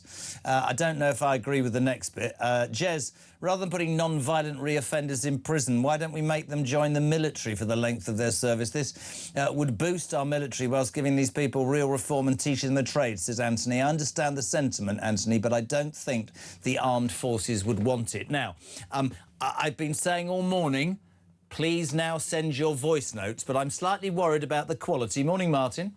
Morning, Jeremy. Took the grandkids to Chester Zoo yesterday. Great day out, if you can afford it. 100 quid for a family of 4, but anyway, that's another story. Had to walk through some sort of, everybody when you go in there, walk through some sort of metal scanning detectors. And I thought, blimey, is that what our country is coming to? Everybody has to be checked before they go through and go into a big zoo.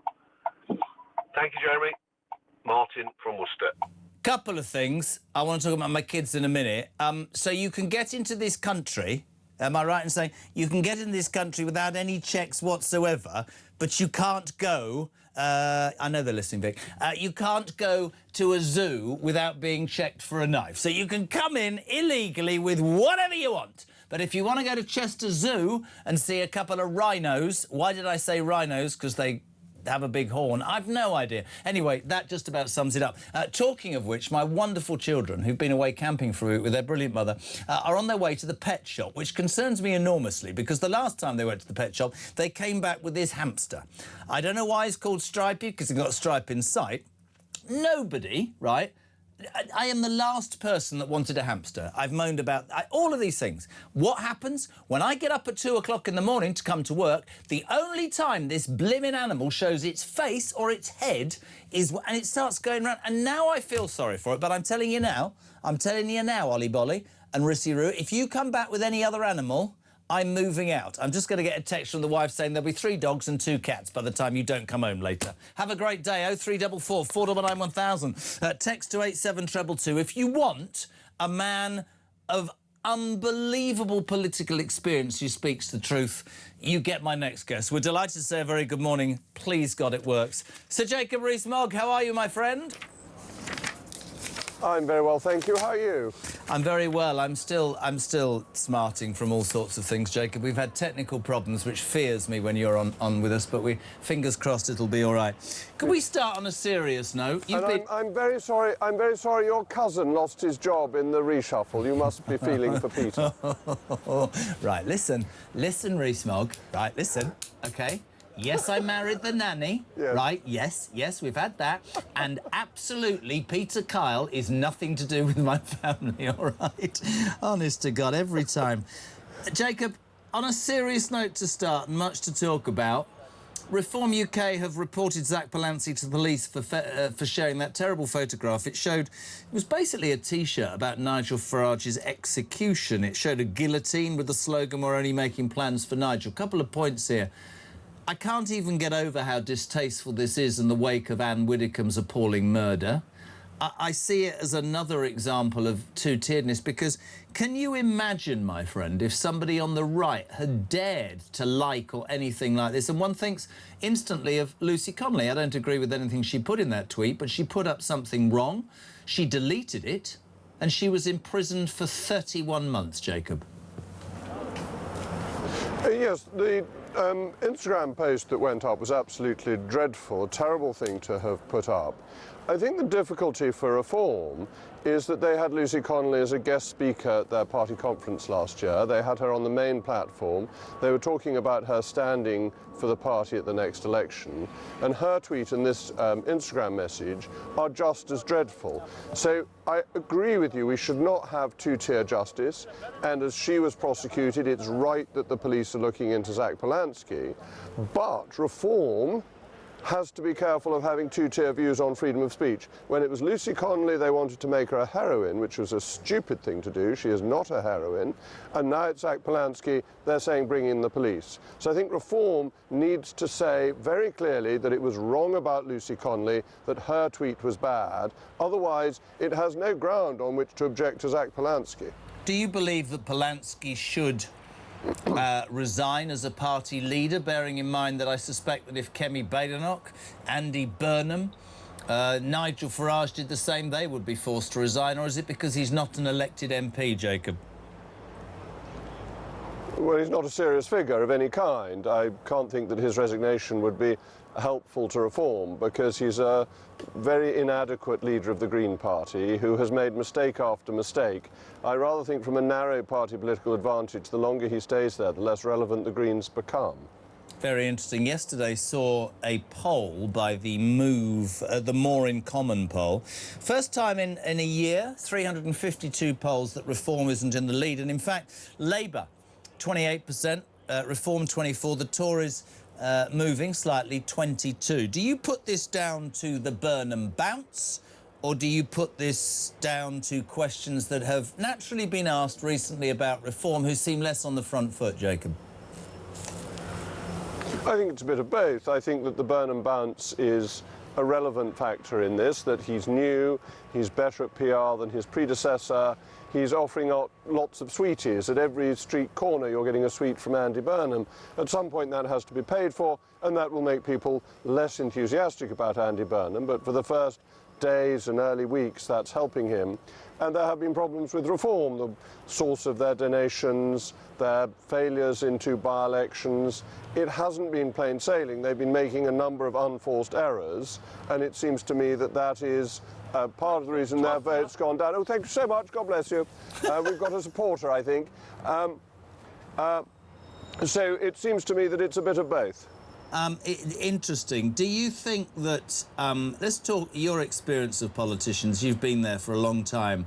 Andy Burnham, you're right, is better at politics than Keir Starmer, but then I think my cup was probably better at politics than Keir Starmer. But I read a criticism from a left-wing presenter the other day that said that Kyle and talk, all they'll do, instead of being positive about Andy Burnham, will dig and all they'll say is, how's he going to pay for it? That is absolutely our responsibility, is it not? Because there will be millions of people, Jacob, who are not invested in politics like we are, who will see those little sweets, as you suggest they be described, and will go, oh, fantastic. The truth of the matter is, if you look at this death tax thing that we're talking about this morning, it is frightening. The Labour government always uses everybody else's money, mainly ours, until they run out, don't they? You're absolutely right, and the death tax is a terrible idea and desperately unfair. That if a death tax were to come in tomorrow, there will be people who have paid for their own care, possibly sold their house to pay for their care, who will then find of the remnants, the government, the state takes 10%. That is outrageous, it's monstrous, and it's taxed money that people would be having stolen from them. I'm against death duties full stop. I think they should be abolished. But a further death tax is not the answer to social care. How would you, I mean, I have a really strong view on this, how would you finance the things that need financing? Defence, social care, all sorts of things, but those two spring to mind. I mean, to me, it's really simple, but how would you finance those, Jacob? Well, you need 2 things to ensure we can finance what we need to do. The first and the most important is to cut expenditure. In this country, we almost never pay more than 38% of GDP in tax. That when we get to that level, people change their arrangements, they leave the country. See what's happened in Scotland, where they put the top rate up and the income from it comes down. So 38% is about the limit of income for a government. We're currently spending about 45%.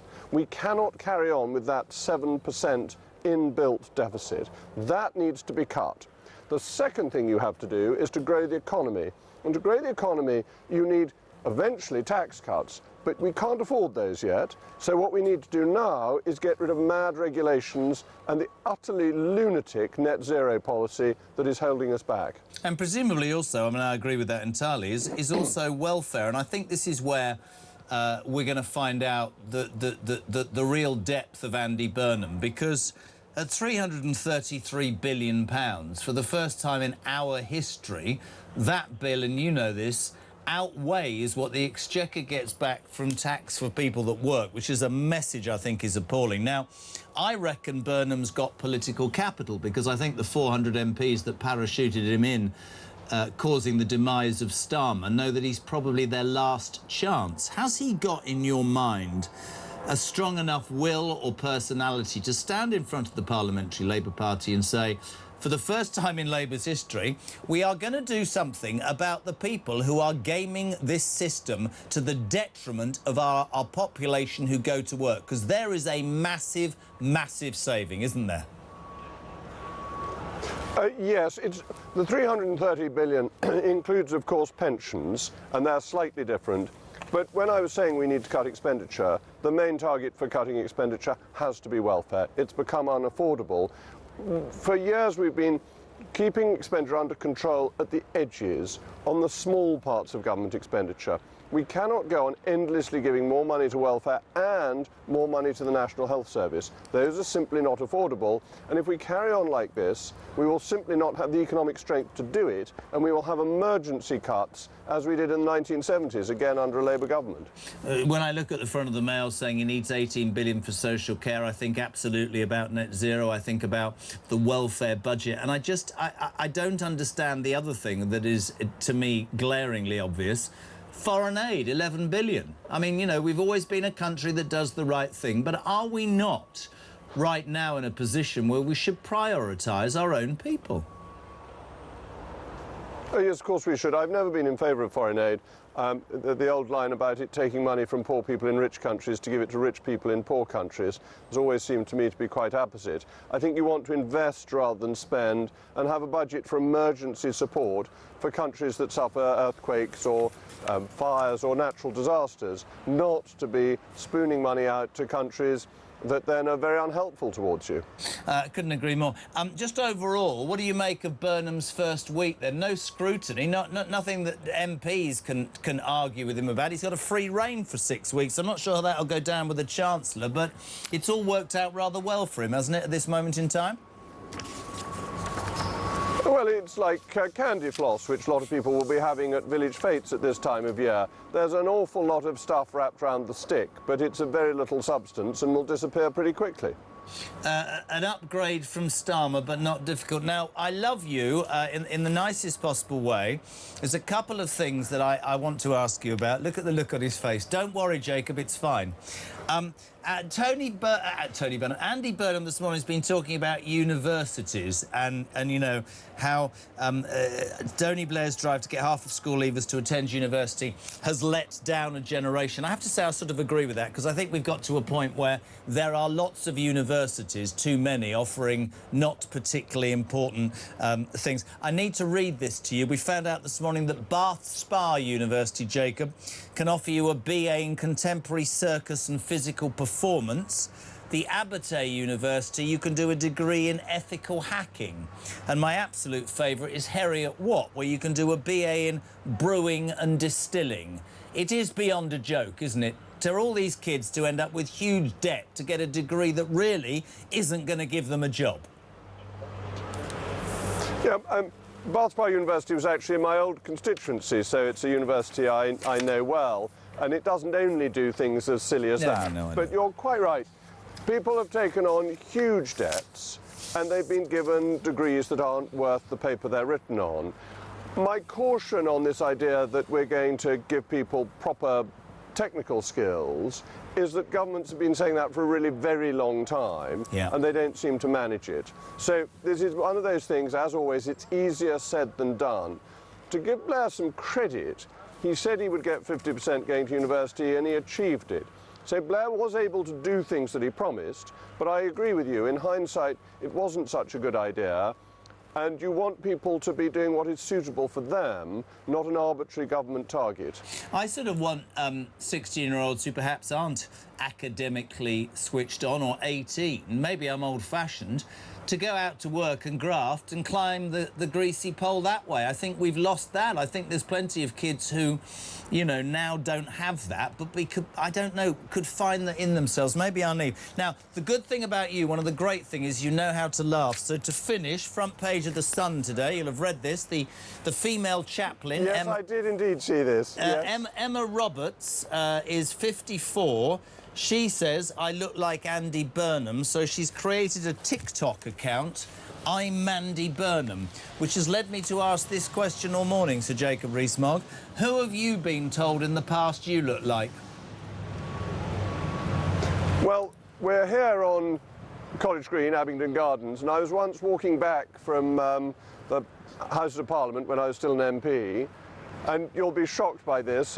Somebody wound down his window and said to me, Peter Mandelson, you've ruined the country. And I must confess, of all the people I could have been compared to, he was very much bottom of my list. I'm sure he is. I have to say that we've looked back at this, though. You do know that you've been compared in the past to Charles Hawtrey, the slender comedy actor. And Walter the Softy. Yeah, for his roles. And also Walter the Softy, the famous enemy of Dennis the Menace.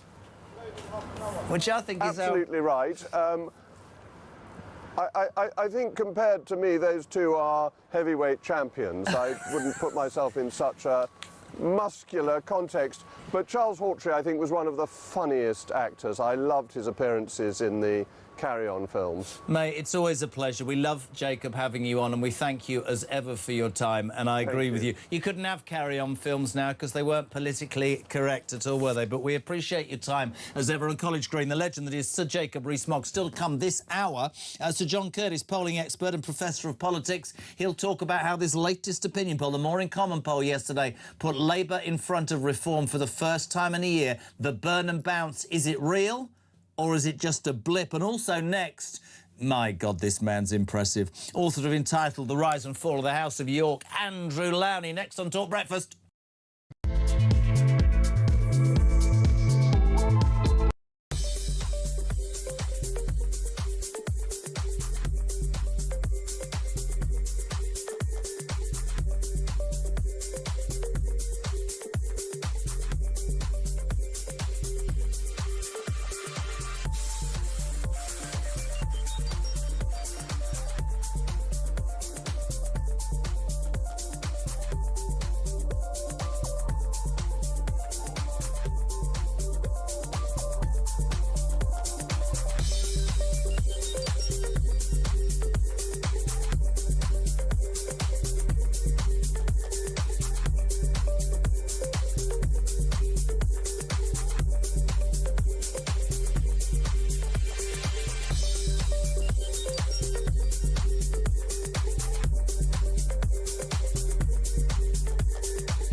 To be here with you all in the heart of Manchester this Friday morning at the end of, you know, a fairly big week is just everything to me. If I have to watch one more saccharine video of him pulling a pint or talking about his favourite bar snacks with John Healy, whatever mawkish, minimalising, utterly moronic, stupid bit of social media tidbit they're trying to throw to us, you know, the sugar to help the Marxist medicine go down.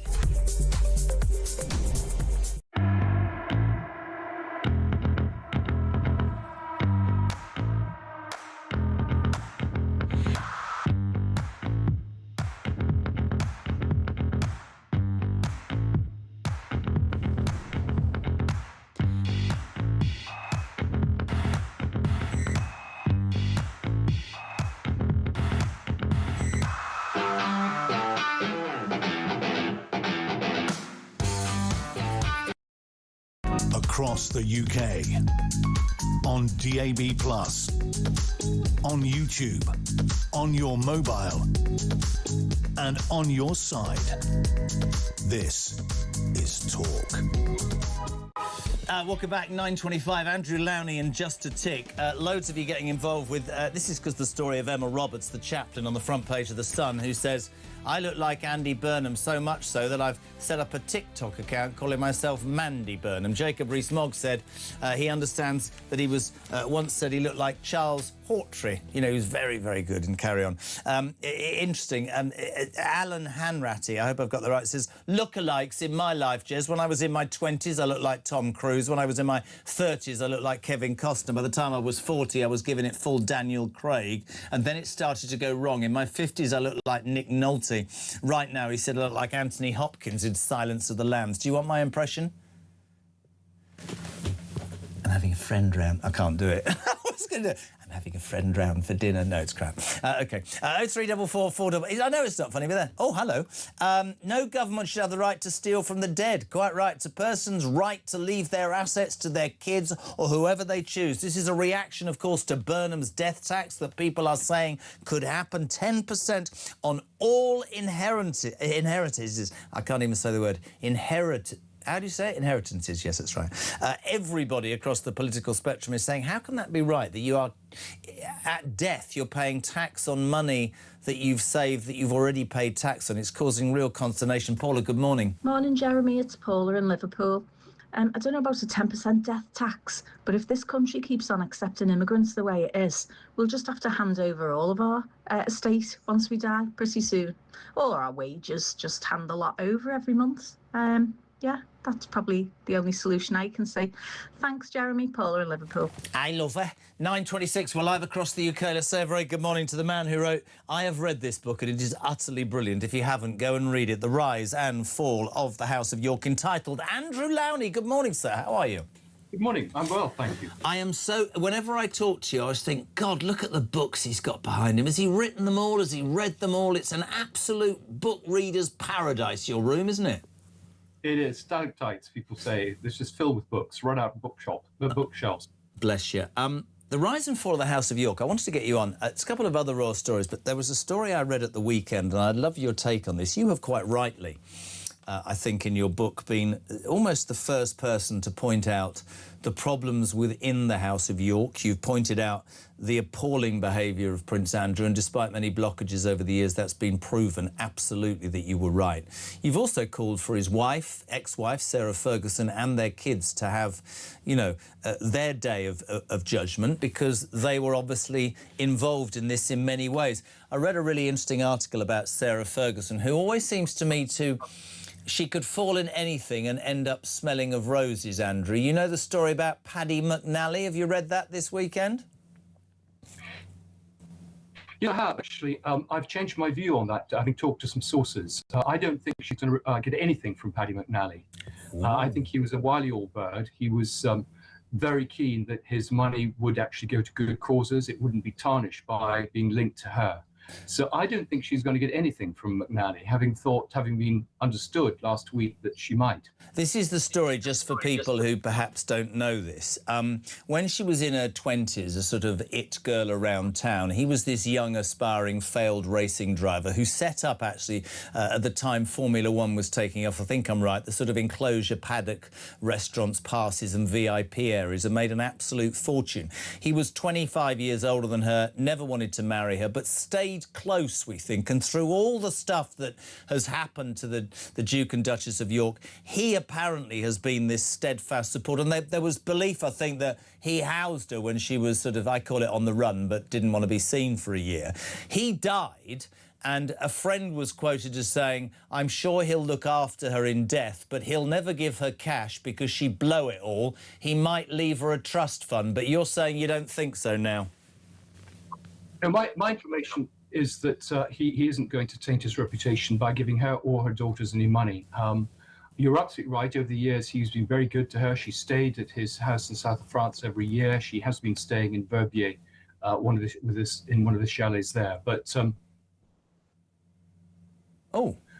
he has on for his money, and they don't involve Sarah Ferguson. So I think the interesting thing is I thought this has got the royal family off the hook, that she wouldn't be doing big Netflix interviews and writing books, which I understand she's doing.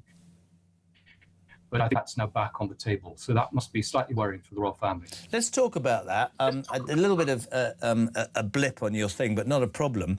Are you telling me that presumably there are publishing houses and television networks that still want this woman's story, despite proven links, if you read the emails that you have talked about for a long time, to the world's worst paedophile, Jeffrey Epstein? Why are people not turning their back on Sarah Ferguson, Andrew?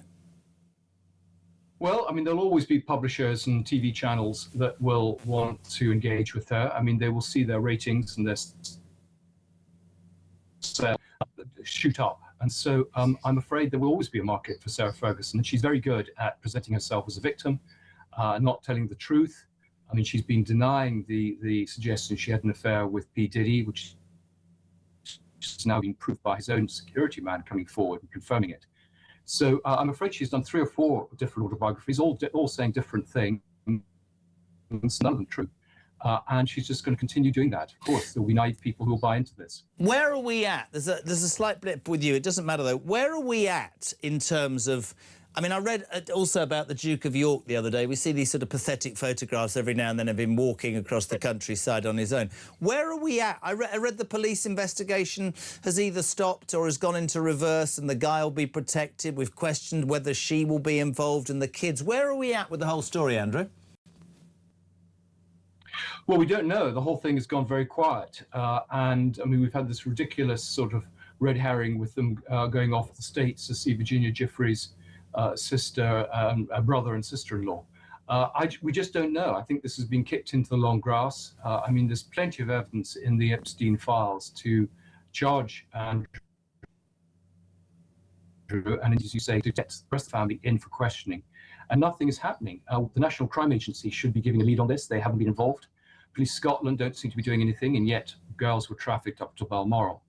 So I'm afraid a classic establishment fudge. The hope that the agenda will move on and everyone will forget. And I think what's really interesting is you put your neck on the line about the Duke of York and the House of York very early on, and you talked incessantly on this show, actually, bless you, about how, you found every door closed and every barrier that could have been put in your way.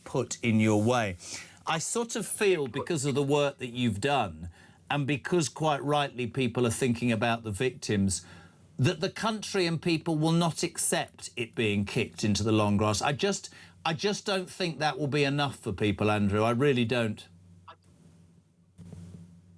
No, I agree, and I think there is pressure now, from social media. I think that it needs to be a change with the sort of the parliamentary body. Really, they need to begin to bring in legislation. They need to have a parliamentary inquiry into actually Andrew's time as a trade envoy. And I think there does need to be a sense of understanding from law enforcement that this is not something that they can push under the carpet as they have in the past.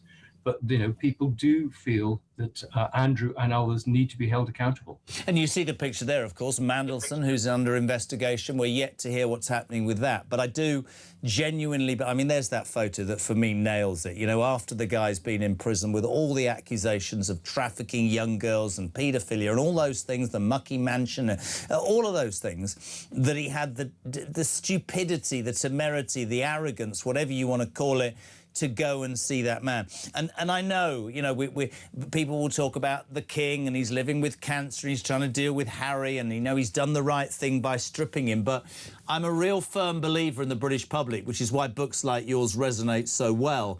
And I just feel like they will make a massive mistake if actually, in your words, they think that people are going to forget. I just don't see it happening, pal. Well, I hope not. And I think, with pressure from the media, with pressure from social media, I think hopefully they will learn that lesson. But so far, the signs aren't very encouraging. I don't think there's any signs that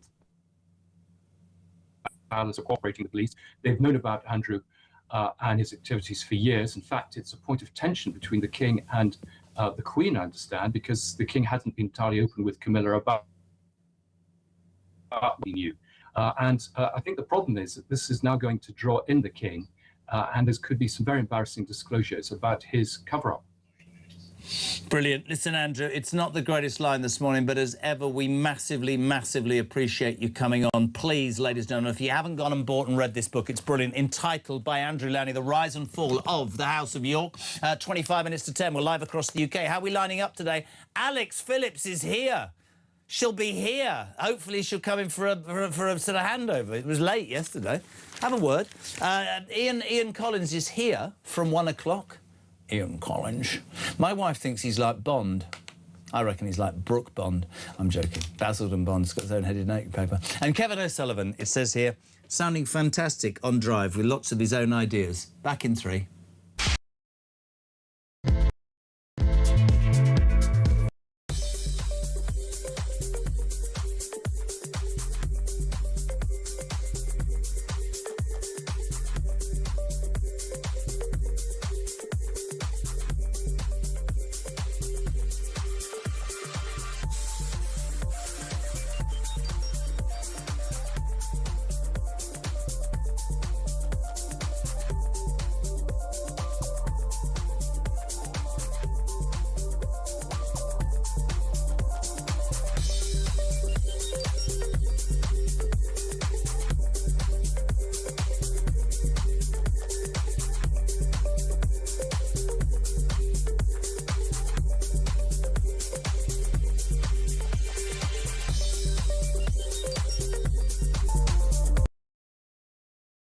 Across the UK, on DAB+, on YouTube, on your mobile, and on your side.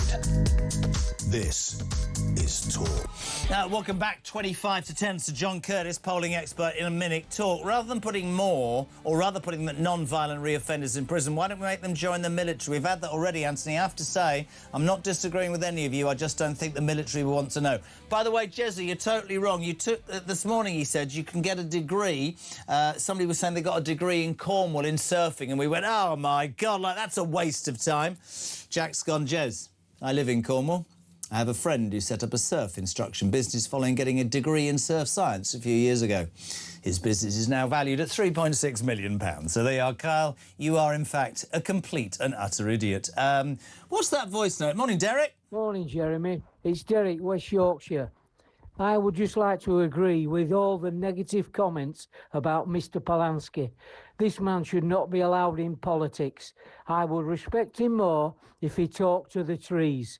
Sack Zach. Thanks, Jeremy. Glad the gremlins have gone. Keep up the good work. They haven't. They had, and then old Lowney.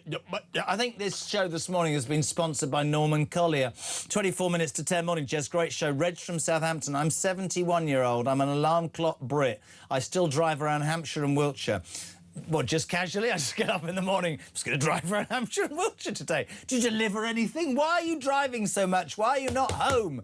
He says, when I was a teenager, Jez, I was a spitting image of Adam Faith, singer and actor in Budgie. Do you remember Adam Faith? Look at them all looking at me. What? What's that? In my 20s, I was told I was a dead ringer for Sting. A dead ringer for Sting. And now in my 70s, I'm told I have a striking resemblance to Jim Davidson. I don't know what to think anymore. I'll tell you what, I've never been told that I look like anybody. Any suggestions? And you can be as rude as you want for the last 20 minutes. Who does Jeremy Kyle look like? 87222. Look at Christian's face. What are you thinking? Anything you can think of, Christian? No? No? Nobody's got any clue. No, you don't. Do I look like anybody at all? No? One of a kind, says Mark, is after a pay rise. 0344 419 1000, text to 87222. Let's say a very good morning to a man who is the ultimate polling expert. Sir John Curtis, how are you, my friend? Fine, thank you. How are you, Jeremy? I'm all right. Before we talk about the More in Common poll yesterday, they put Labour in front by 4 points over Reform, first time in a year. Let's just take a little... this is Andy Burnham himself talking about the Burnham bounce and positivity. Have a look. I wouldn't get carried away by any poll. I'm pleased. I wouldn't get carried away by any poll. I'm pleased to have kind of made a start where hopefully I've connected with people. And I am talking a lot about Britain believing again and getting its hope back, and I'm not going to apologise for that. I think we should have a bit more of a spring in our step. When we see what we are doing to support Ukraine and the collaboration that has just been taking place, you know, we should be proud of our armed forces and what Britain is still doing. I think maybe we've, I don't know, lost a bit of that that positivity in recent times, and I am on a mission to bring it back.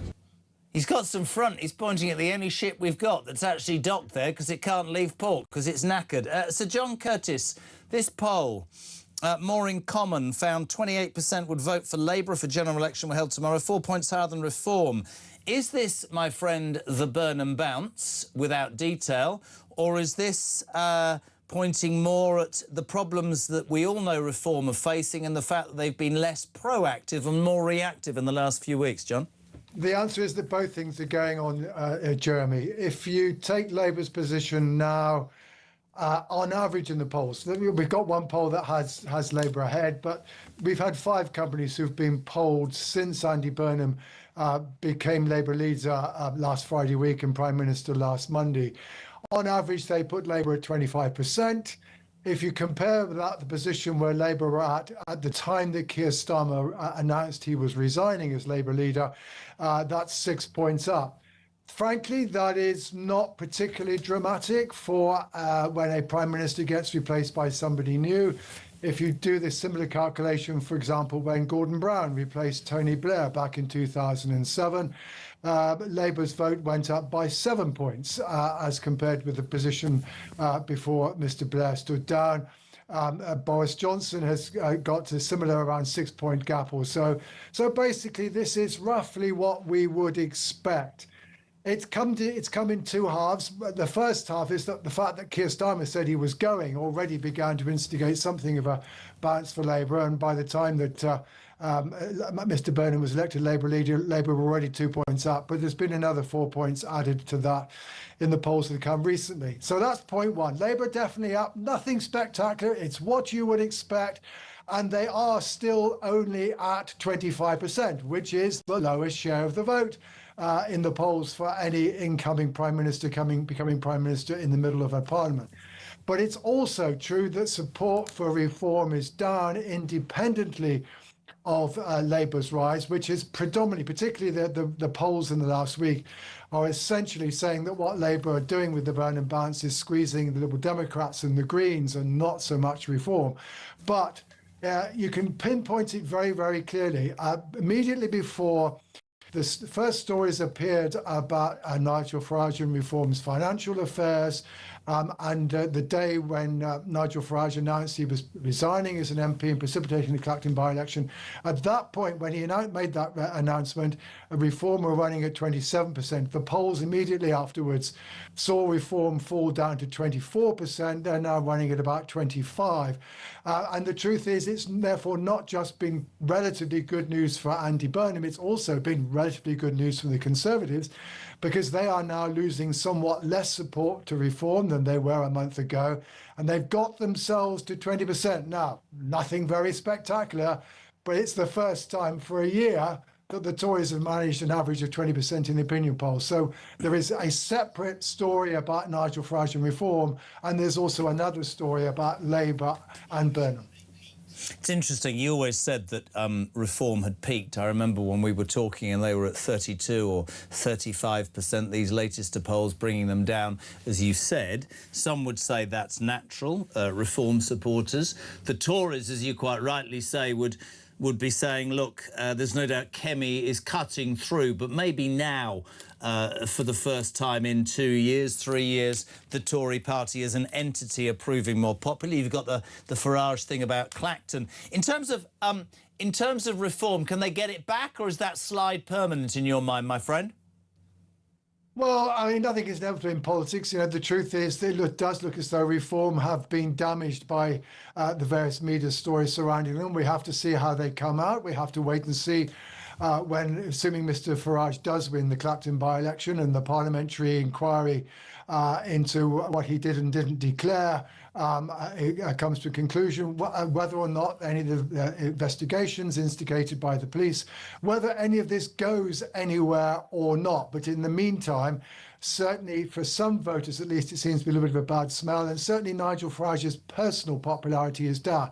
And Reform are very heavily dependent on his ability to cut through to the electorate. But, you know, Reform can trust that none of this ends up going anywhere, that in the meantime, the Labour Party finds it difficult to maintain the balance that they've so currently achieved under Andy Burnham, that Kemi Badenoch doesn't make much progress, and Reform therefore edge back up again. I mean, there's nothing inevitable in politics, but sure, it does mean that for the first time, these two things together, that on average, Labour and Reform, they're both at 25%, and this is the first time when, you know, a collection of polls suggests that Reform no longer have a lead over everybody else. But it does, of course, mean our politics are still extremely fragmented. Greens now down to 11%. I was going to say, very sharp decline in Green support, but the lowest we've got the Liberal Democrats and the Greens at 11%, and at the top we've got Labour and Reform at 25%.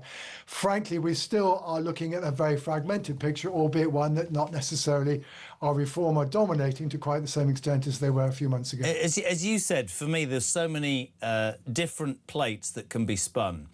If you're Andy Burnham, it is absolutely essential, in my mind, that you tackle the one thing that he refuses to acknowledge 9 days in, which is the boats, because I absolutely categorically believe that the majority of people in this country want an answer to illegal immigration, whatever your political persuasion.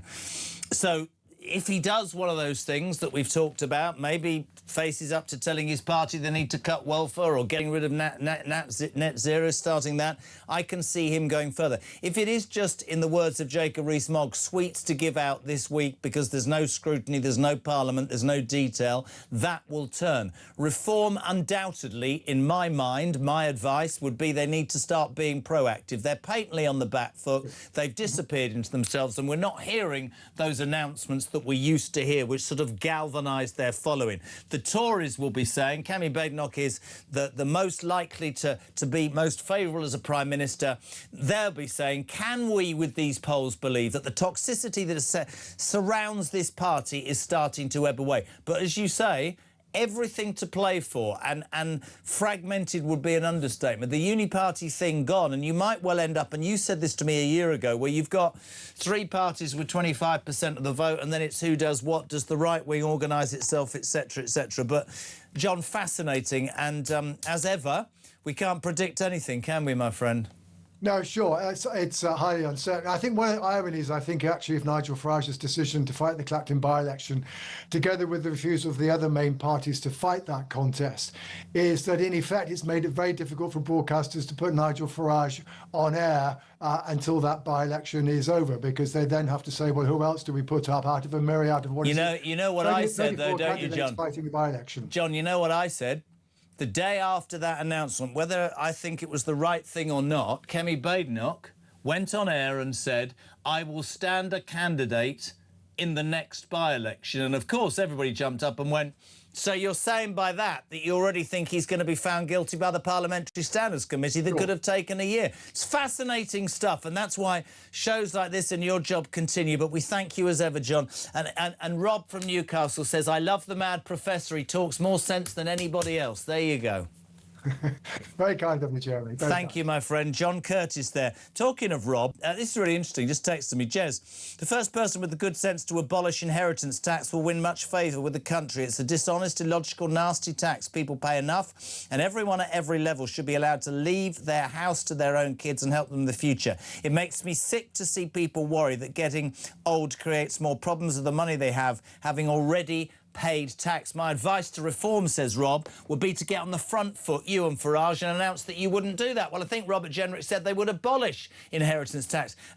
Sorry, I'm in the middle of the show, and some very, very old bloke who used to work for me before he was consigned to the dustbin of history has just waved at me.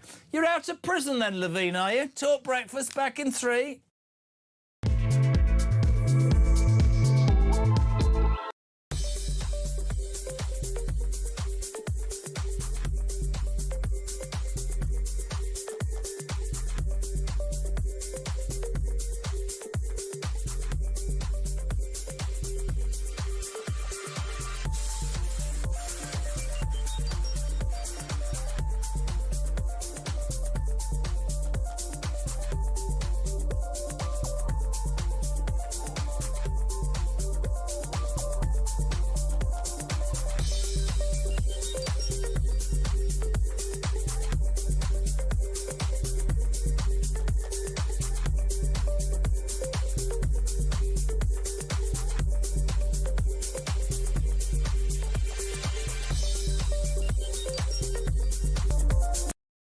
my intention to run for a 4th term as President of the United States. I won 3 times, did very well the 2nd time, by the way. It's a rigged election, but we don't have to talk about it. It's an entire community in their heads, and he knows how to push it and literally send them off. I thought he was actually more restrained last night than we've seen in just his regular speeches. I mean, he's got comedic timing. He is the funniest president we've ever had, and man, he was playing it on all fours last night.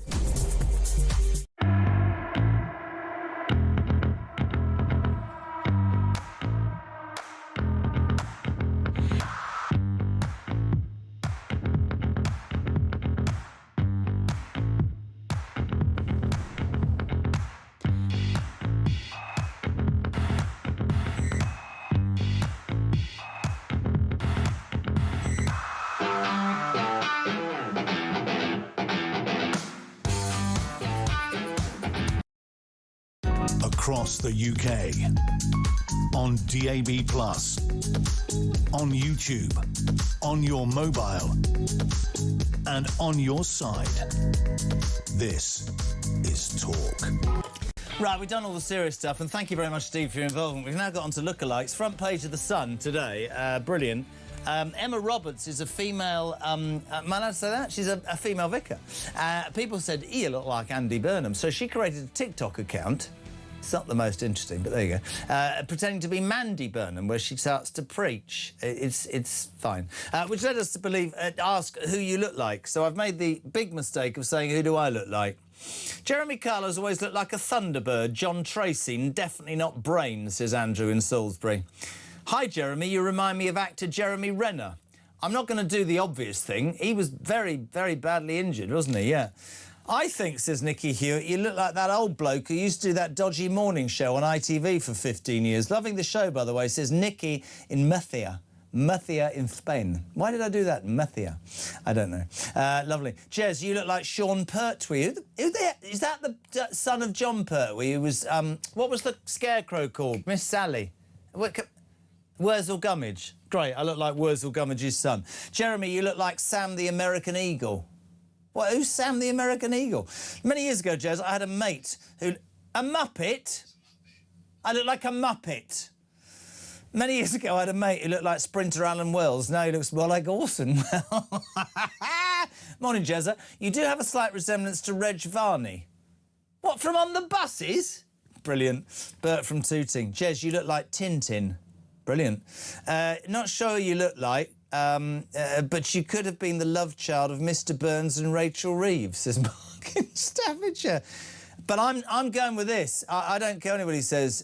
Thank you, Clive Philpott. You win the prize of the day. I think you, Jezza, look like Steve McQueen. Or just a Queen. 0344 499 1000. Text to 87222. Couple of calls before finish. Mary is in Barnstead. Good morning, Mary. How are you? Hi, good morning, Jeremy. Wonderful show. Who do you look like? Oh, I look like my mother. You don't look like anybody but yourself, and children haven't aged you, so I suppose that's a good thing. Let me tell you why. Let me tell you. I don't look like my mother because she's dead, but the reason that I look okay on 60 is I haven't moved my face in 20 years, OK? So I'll do it now for people on YouTube. Jeremy Kyle looks shocked. That's it. It's no good. So what do you want to say? The call is in regards to the death tax. My question is, would it apply to the low earners under the tax threshold? Also, what about people that have been historically on benefits for years and never have worked? Interesting. Does it only apply to people that have worked to provide for themselves, you know, having assets, private pensions? You know, is it... It doesn't sound fair, does it? It sounds to me, again, like a Labour ploy to basically have a go at anybody who aspirationally, I think, has done something to not just improve their life, but work, save and do the right thing. Mary, we love your support in Barnstead. Thank you very quickly. We'll go to Manchester. Terence, good morning. Good morning, Jeremy. Who do you look like? Now, at age 82, I think you look like a bit like Churchill still in the ground. Well, I can't do you lot in the mornings. You're doing me head. What do you want to say, quickly? About the death tax. Yes. Does it apply to a married couple where the first spouse dies, they pay 10%, then the second one dies, they pay 10%? I don't know. It's not a very happy subject, is it? It doesn't seem very fair to me. Does it seem fair to you? No, it's not, because I'm working it out. I've worked something out. On an estate of £1 million, which is not very much in London, Yeah. under this system that we're on now, they would pay 270,000 tax. Yeah. On the new system they were on the ring in, they would pay £384,000 tax. 40%. Can I ask you a question very quickly? You're from Manchester. Andy Burnham saved Manchester, didn't he? Not really. No, brilliant. Thank you very much indeed. Lovely. Thank you for coming on. Let's go to... Notice I have to steer now and I've started dribbling. It's all going wrong. In London, Lynn, good morning. Hello. Who do you look like? Me? Oh, no, I'm just too good to look like anybody, actually. Oh. Anyway, you look like Des O'Connor. I look like Des O'Connor? You've got the same mouth. Jeez. I look like Des O'Connor. It's the Botox. Right, Lynn, what you got for me? No, I ain't got nothing for you. I just want to say what you look like. Why do I look like Des O'Connor? Oh, no, I think it's the mouth that does it. It is the mouth. I can't... That's why I'm dribbling. I've turned it... You see, that's the reason I dribble, as Christian just said, because the Botox... I can't say... What did Des O'Connor ever sing? Can we think of a Des O'Connor song, Lynn? No, I can't. I just thought you look like him. Well, thanks for your involvement and thanks for the insulting call. Bless you. We love you. Liz Armstrong's in Flamborough. You sure that should be Farnborough? Is there such a place called Flamborough? I went to grammar school in Huddersfield in the 60s. We had a girls' high school, a boys' college and a mixed secondary modern on the site. People who didn't get O and A levels on their exams were offered a place at technical colleges to learn trade skills for work. These all stopped when comp schools were introduced and everybody was being pushed into going to universities. These should be brought back into education for all the kids sat at home now. Should be made to learn some skills. Couldn't agree more. Liz, he must have had... the story today of a Palestinian protester who last year scaled Big Ben, refused to come down for 17 hours, cost the British taxpayer 92 grand. The judge the other day said that the man, Daniel Day, no, not Lewis, who was unemployed, shouldn't be prosecuted because he had failing eyesight. So the fact that he climbed up Big Ben with failing eyesight made me wonder whether, in fact, the truth is he thought he was climbing up a stepladder. He must have had terrible eyesight if he couldn't see the time and the size of that bloody clock, Miss Reg Gardner. Chrissy says... my mental health has sunk to the floor listening to Burnham, to be perfectly honest. Will he pick our expat pensioners next? They'll be in for it. Listen, thank you for all your messages and all your... here's the lady who looks a bit like Cameron Diaz. Good morning. I look like Cameron Diaz. You do. In sliding you doors. need to check your eyesight. Why, what's wrong with it? Look, I can't move my face. My teeth are fake. What do you want me to do with my eyes? Sliding doors was Gwyneth Paltrow. Oh, God. Was it? With the... yeah. Who do Something you... about Mary. Thank you. Have I got, like... Who do you get told you look like? You're looking very nice this morning. Who do you get told? Thank you. No one. Me. Myself. And I. And I. How are you? I don't know. Do I ever look like... Who do you get told you look like? Dick-a-dum-dum is what Des O'Connor sung.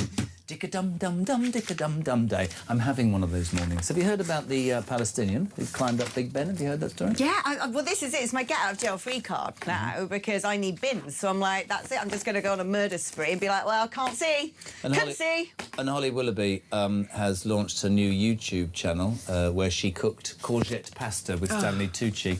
It has been panned to the point where the critics have said that Meghan's show looks good compared to Holly Willoughby's. Oh, no. It's not great, is it? Bad times.